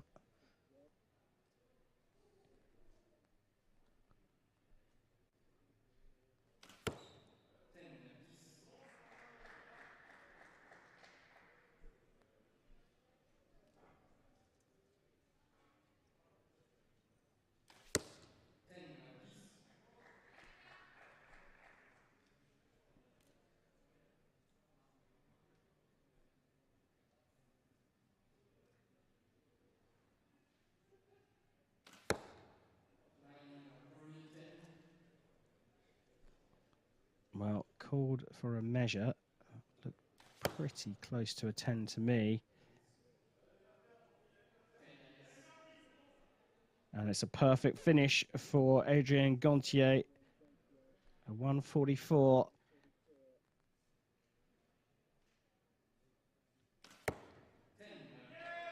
Finishes with a 10, and Jean-Philippe Bulch of France takes gold in the compound men's here in Nimes. Well, Chris, that second arrow in the final end for Bulch is subject to a measure, so he could get a 149. What are your thoughts? 149, 148, what does it matter? He's won the gold medal here in Nimes. Great performance from an archer who's been there and thereabouts with the French team for some time. Really delivered his best in the arena here. He certainly did. Looked solid throughout. Jean-Philippe Bulch gets the gold here in Nimes. As we look across the arena, fantastic setup here in Nimes. Not in the usual place that the Nimes tournament's held, but due to the COVID restrictions, much smaller field, but they've still done a great job of putting on a great show here. As we take a look back, it was ends 2 and 4 that came a cropper for Adrien Gontier. But it looks like we're now ready to have a chat with our winner, Jean-Philippe Bulch.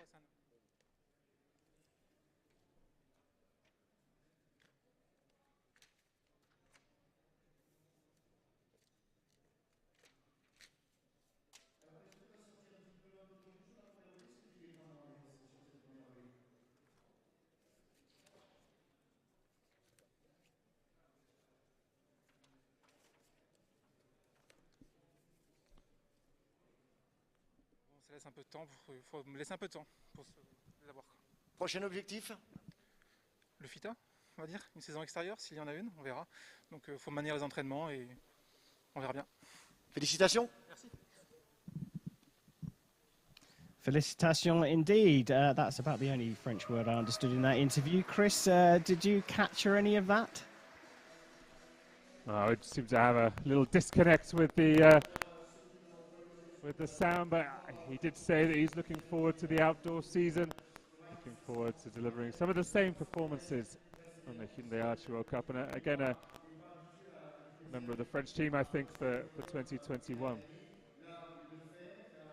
Yeah, well, it was a really great match. Just those two ends, a bit of a wobble for Gontier, but he'll be proud with the silver medal, especially seeing as it was his compatriot who took gold. So compound men's medals sorted out. It's time we switch our attention to the recurve men's tournament, and it's time for the bronze medal match.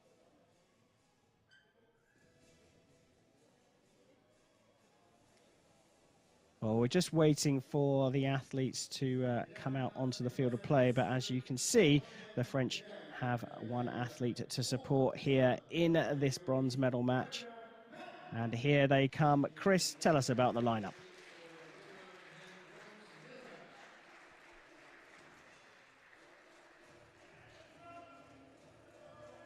Well, one very, very experienced archer against, one who's got experience on the international level. Jocelyn de Grandis shot for France at the 2004 Olympic Games, had a great qualification but was eliminated in his first match. He's on target, number one. He hasn't got this far in a competition for many, many years, so really fantastic performance for a clearly popular archer. Shoots for Nimes himself, actually the club. He's facing Gasper Streha from Slovenia. Not a medalist on a regular basis, but a regular member of the Slovenian team.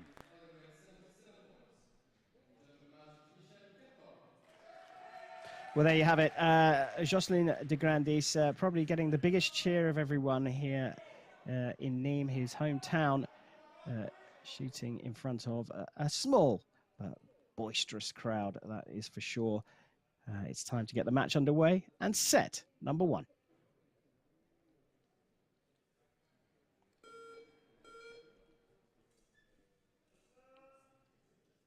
So the 40-year-old local archer Jocelyn de Grandis will get this bronze medal match underway.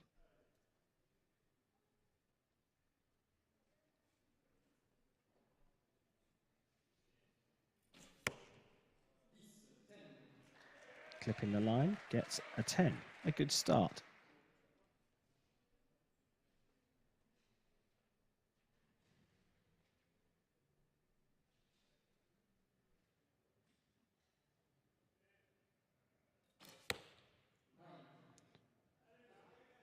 Well, it was a longer hold for Estrella.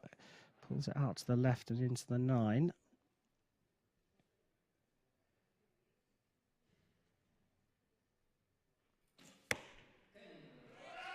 Just containing those jitters there. Jocelyn de Grandis getting another 10. I'm a huge fan of Jocelyn de Grandis' technique. It's, for me, the typical French technique. Very kind of tall, high head, soft front hand, and strong, high back shoulder.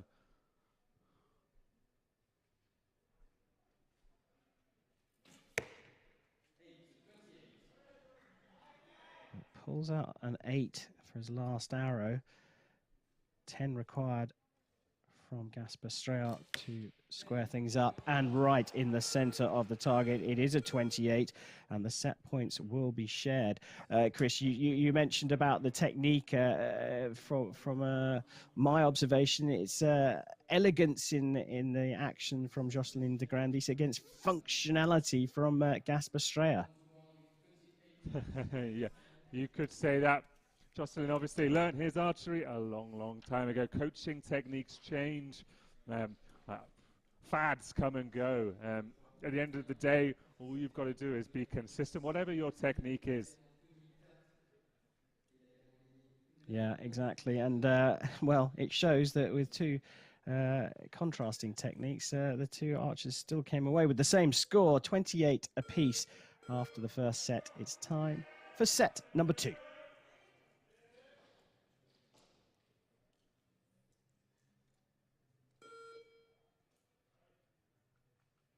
So it will be the local boy to shoot first.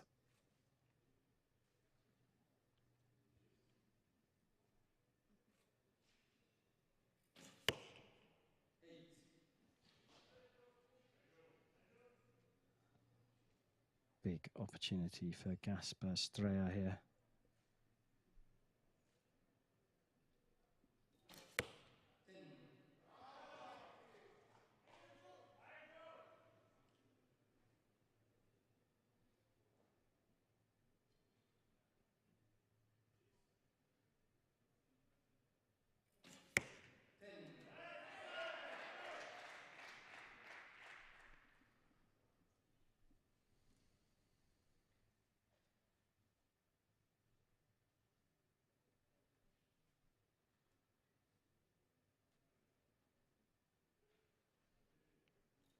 Long hold.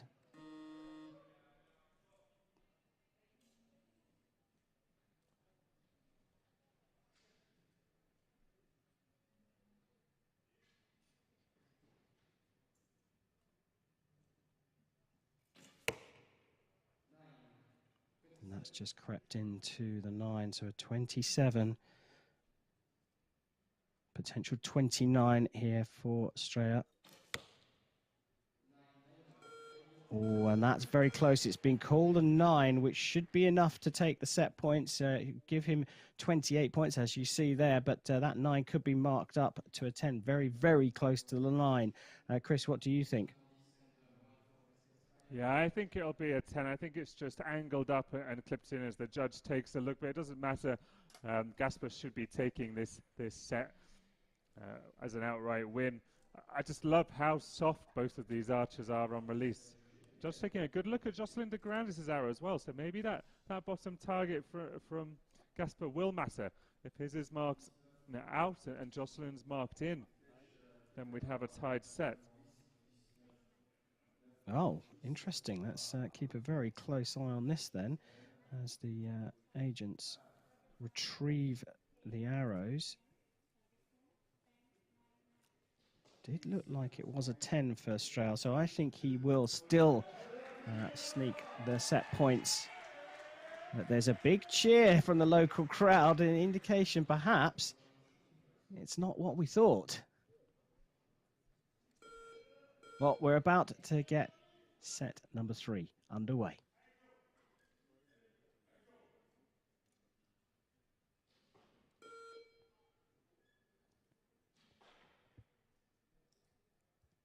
De Grandis shooting first.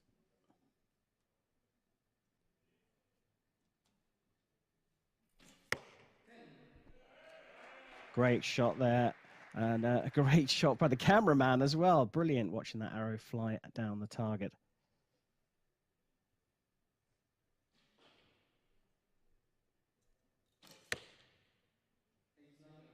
Oh, that's creeped right up into the red, and that's been called for a measure. Originally marked as an 8.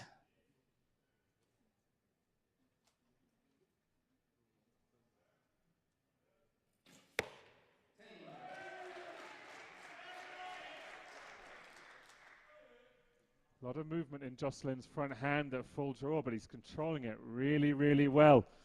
All tied in the match, but he's got the advantage in this third set.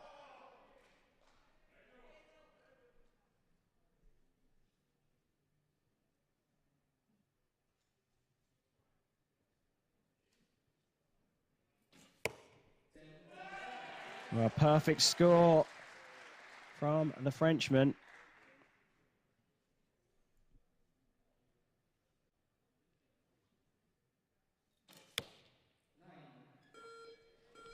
Finishing with a 9, so the set points going to Jocelyn de Grandis. Chris, interesting turn of events here.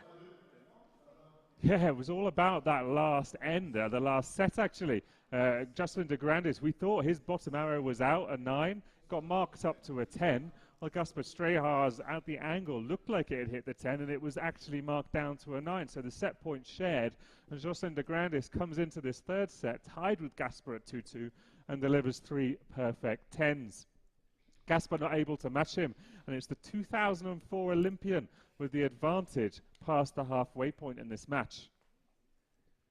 Yeah, good call there in terms of the measures and the scores being level after the second. The Nimes man, Jocelyn de Grandis, is in the lead, 4 set points to 2 as we go into set number 4.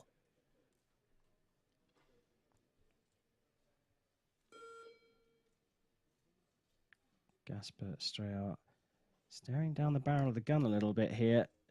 Needs to start well here in this 4th set.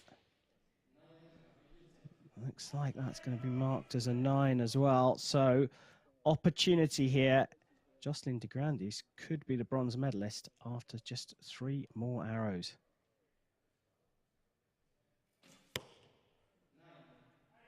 Pulled that one wide, but it looks like it's just clipped the 9 ring. Jocelyn shooting fat arrows, aluminium arrows indoors. Gasper shooting the thin carbon arrows. Jocelyn going to grab a few more line cutters, a few more black lines with those chubby shafts.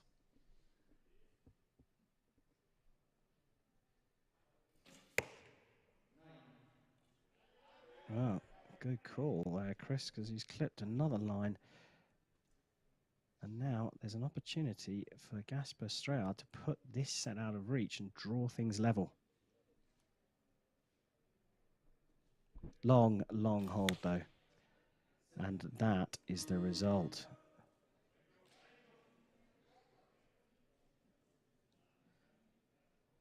Can he take bronze with this final arrow?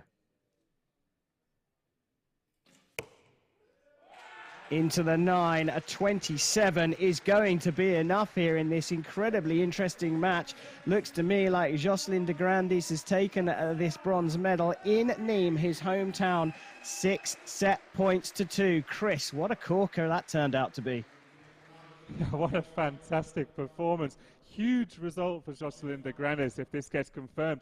They don't seem to be celebrating. Maybe there's some doubt in Jocelyn's mind about this 10 for Gasper Streyar and a 9 on the left for Jocelyn de Grandis, but no, that looks absolutely definite. We'll just wait for the judges' confirmation. But if this goes as we think it has, it's a fantastic result for the 2004 Olympian. Well, he's still looking on anxiously, Jocelyn de Grandis there, nodding his head. I think he now knows. Oh, I think he suspected there was going to be something different. It looks to me like this is going into a 5th set. Amazing turn of events. It's time for set number 5.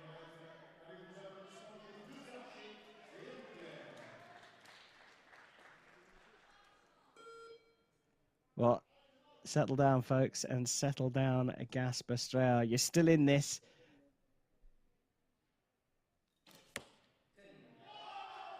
And you're right in the middle of the target as well with a 10. 5 set points to 3 after 2 sets that went down to the measure. And the first stray arrow of this set comes from Jocelyn de Grandis.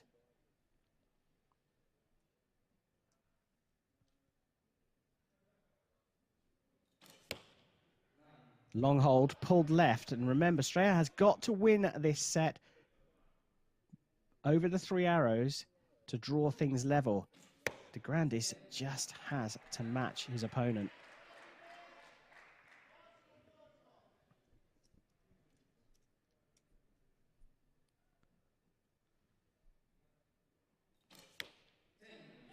Well, it looks to me like he's put this one out of reach. 29. Maximum of 28 possible for de Grandis.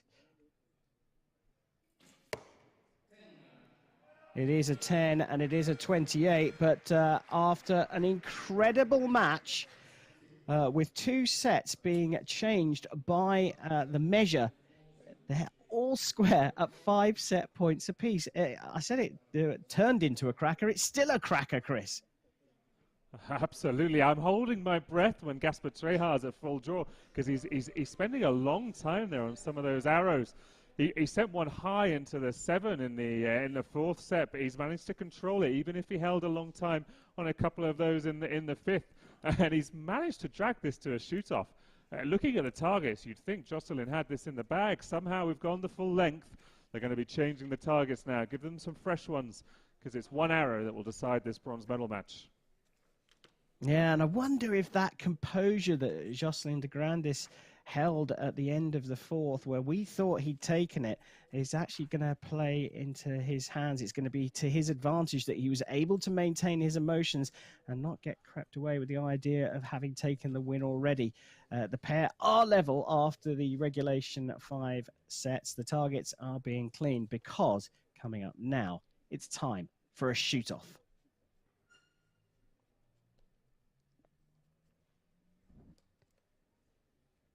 Trying to maintain his composure. The man from Nimes on the finals range here in the bronze medal match. And it looks like we are ready to get underway. One arrow to take bronze. Deep breath, Jocelyn de Grandis.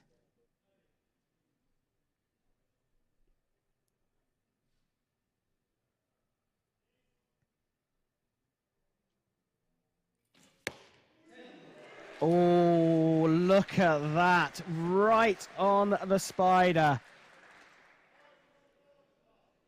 Pressure on. Long hold, and it's gone left and into the 8 ring. He held his nerve when we all thought he'd taken it. Jocelyn de Grandis held his nerve. He knew what was coming. He knew the scores were going to be changed in sets number 3 and 4. He's maintained his composure through a 5th set where Gasper Strayhard drew level. But it is the hometown favourite, Jocelyn de Grandis, who's taken the bronze medal here in Nimes. What a huge result for Jocelyn de Grandis. 2004 Olympian, as we've said, definitely the home favourite here in France, but the composure he displayed in that shoot-off was just fantastic. Yeah, absolutely superb. We talked about Lisa Unruh showing composure. Well, Jocelyn de Grandis has done that and then some as we take a look back. And I got to say that Gasper Strayhard, he had a couple of stray arrows, a 7 in the 4th set, gave the points, or leveled the points up, I should say, in that particular set. But otherwise, it was pretty good from the Slovenian. But Jocelyn de Grandis just won it with composure. Yeah, he absolutely did. And I talked about that kind of soft technique. He really pushes off his front to release the shot, and the back is just like honey as it comes off the string, the fingers. But we're into the final. Yeah, it's time to switch our attention to the men's recurve gold medal match.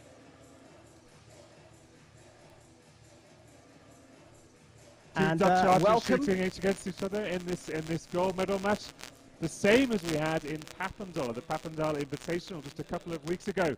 Gijs Brooksma, fantastic in that final, didn't miss the 10 ring. The young archer on the Dutch team, and he's up against his experienced teammate, ranked in the top 10 in the world is Mr. Steve Weiler. Gijs, in our 3rd invitational event, had that perfect match, but Steve, this man, in our 2nd invitational event in Lausanne, shot a perfect match. I'd love an all-10 contest here today. Yeah, it's welcome to Holland via Nimes. As Chris said, a repeat of the Papendal final. Gijs Brooksma of the Netherlands against his teammate, Steve Weiler. It's time for set number 1.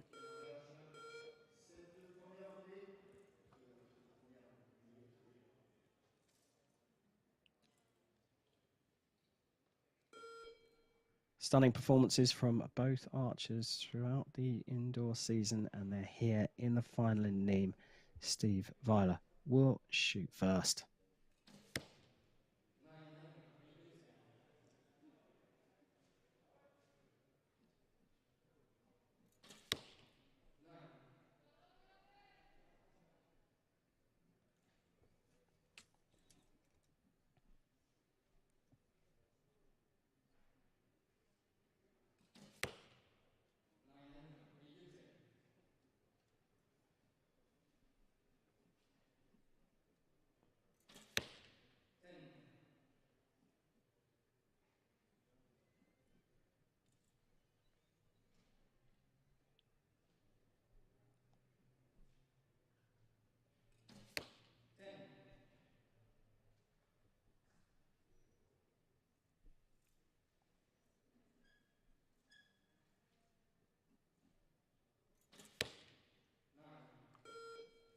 Well, it looks like the pair have both been marked as 28s, but Steve Veyer's second arrow is definitely going to go to a measure. He's taking a look down the range to see whether that second arrow will be marked up from a 9. Curse of the commentator, Chris, you called for an all-10s match, and they both shot 9s to start with. Yeah, well, both of Steve's 9s are going to go to a measure. I think they're both close. I think one's in, one's out. But yeah, not the same confident start we saw from either of the archers in the previous events on this circuit. If they are matched, though, it'll be 1 set points apiece, and we'll kind of start from scratch again in the second set. But let's take a look, because I do believe Steve's first arrow was marked up rather than his second, and that will give him the lead early in this one. Yeah, I think you're right. It's going to be 29 plays 28 by the looks of things, and it will be 2 set points to Steve Veyer. And that's the start he would have wanted after he faced his teammate in Papendal. And it looks like they're clear to go. It's time for set number 2.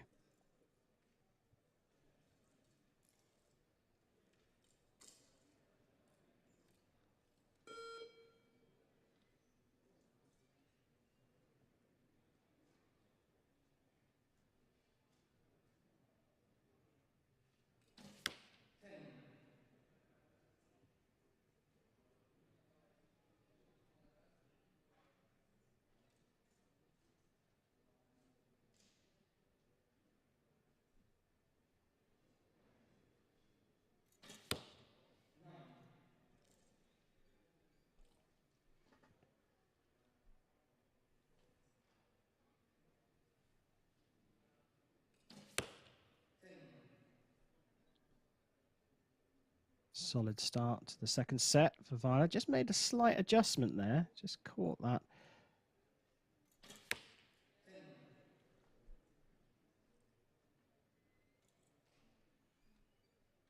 On for a perfect if he can get another 10.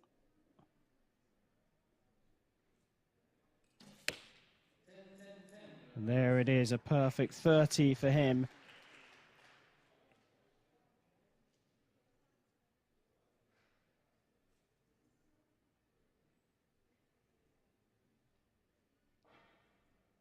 A bit of a longer hold, and that's crept out into the 9. So I count that as a 28 for Bruxma.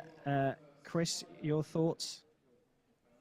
Now, the scoreboard was showing that Steve had won that first set, but actually he shot first, so they can't have done. It must have been a tie, 29 apiece, so Gijs Bruxma must have had an arrow marked up as well. No doubt in this second one, Steve's 3 10s will win him the set outright, and he'll take a 3-1 lead. Yeah, a perfect score as well for Viola, which is what Chris called for right at the beginning of the match. All 10s, please, gentlemen.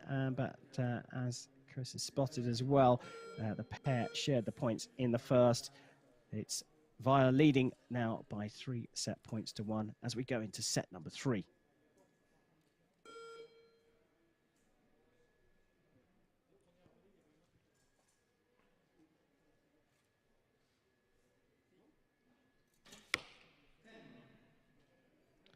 Good start.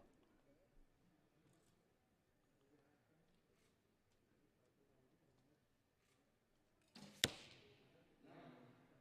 longer hold from Via. By contrast, Gijs Bruxma is increased the rate that he's shooting at.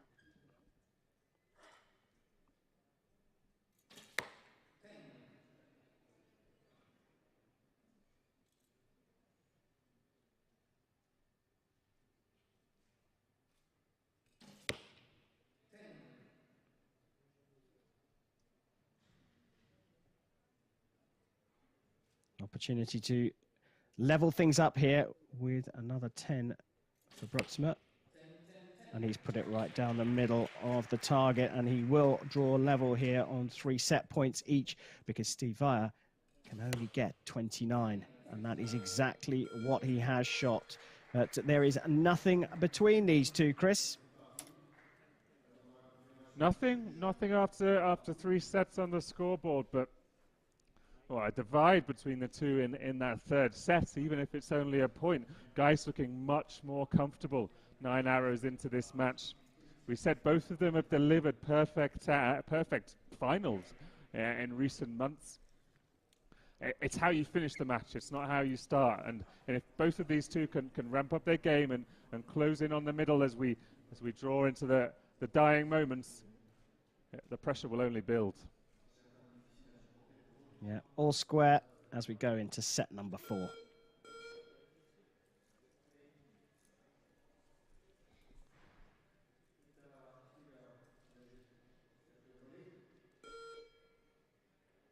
Via will shoot first in this 4th set. He faced a gutsy Geis Bruksma in Papendal, his opponent here today. And there are signs of chinks in Weiler's armour. Starts with a 10 though.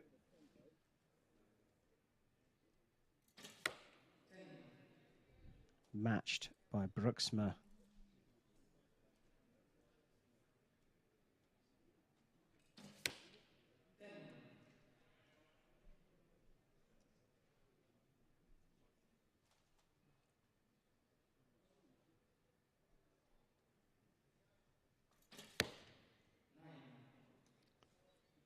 Opportunity for Via here, on for a perfect score, and that will get him the set points.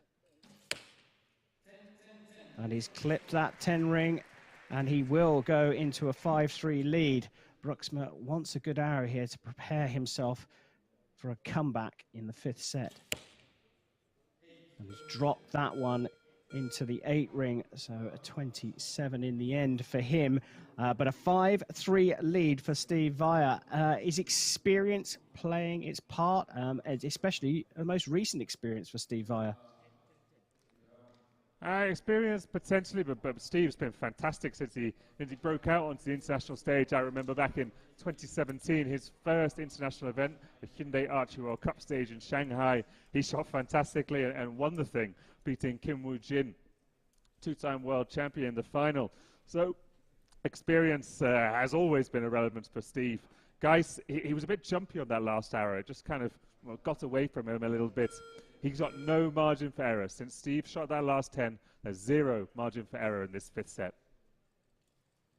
Well, Geis Bruksma is going to shoot first. It's time for set number 5.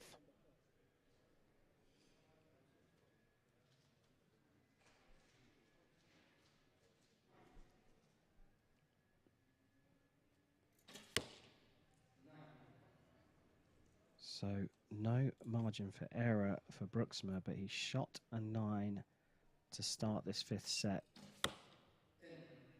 And Via puts it down the middle again.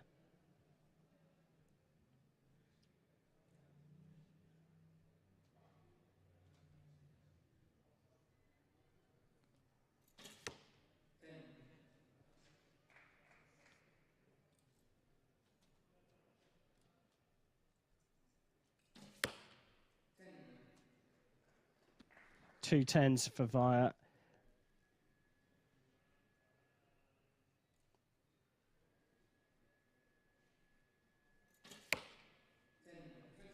And it's a 29 finish for Bruksma.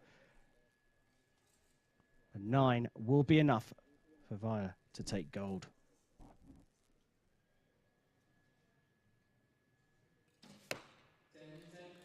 But it is a 10, a second consecutive perfect score for Steve Via, gives him the set points and the gold medal here in Nimes. An interesting gold medal match against his teammate, a repeat of Papendal, but this time it's Steve Via who walks away top dog.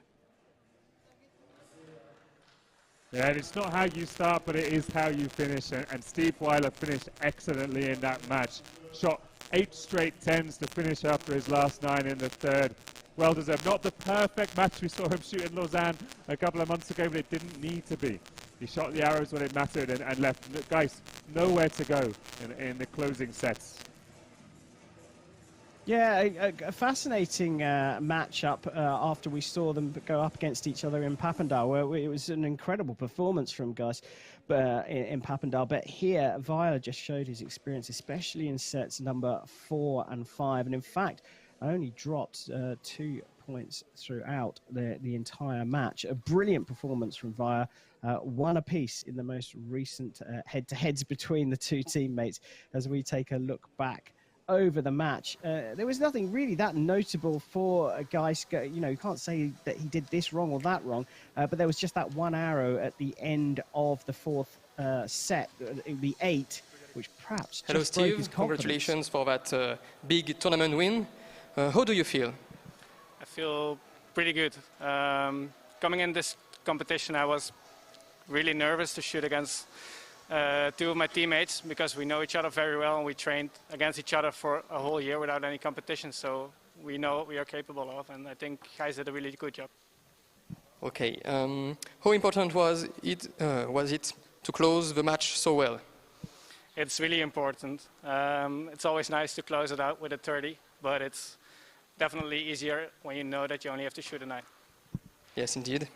And my last question, how was it shooting against your teammate in Nimes? Like I said, it's always nerve-wracking. Yes, thank you very much. Congratulations for that gold medal.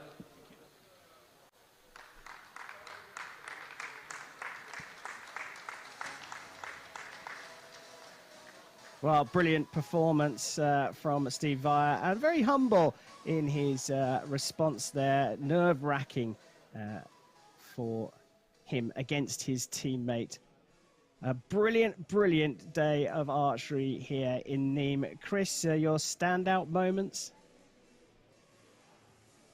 Well, seeing some live archery and even being back in France again. Fantastic to see these archers compete in the next stage of the tournament. We've had invitationals for the first 3 months of the Indoor Archery World Series. Now this bonus stage, not the size of Nimes that we're normally expecting, but still a very high quality tournament. My favourite match today was the RECURVE Women's Gold Medal match.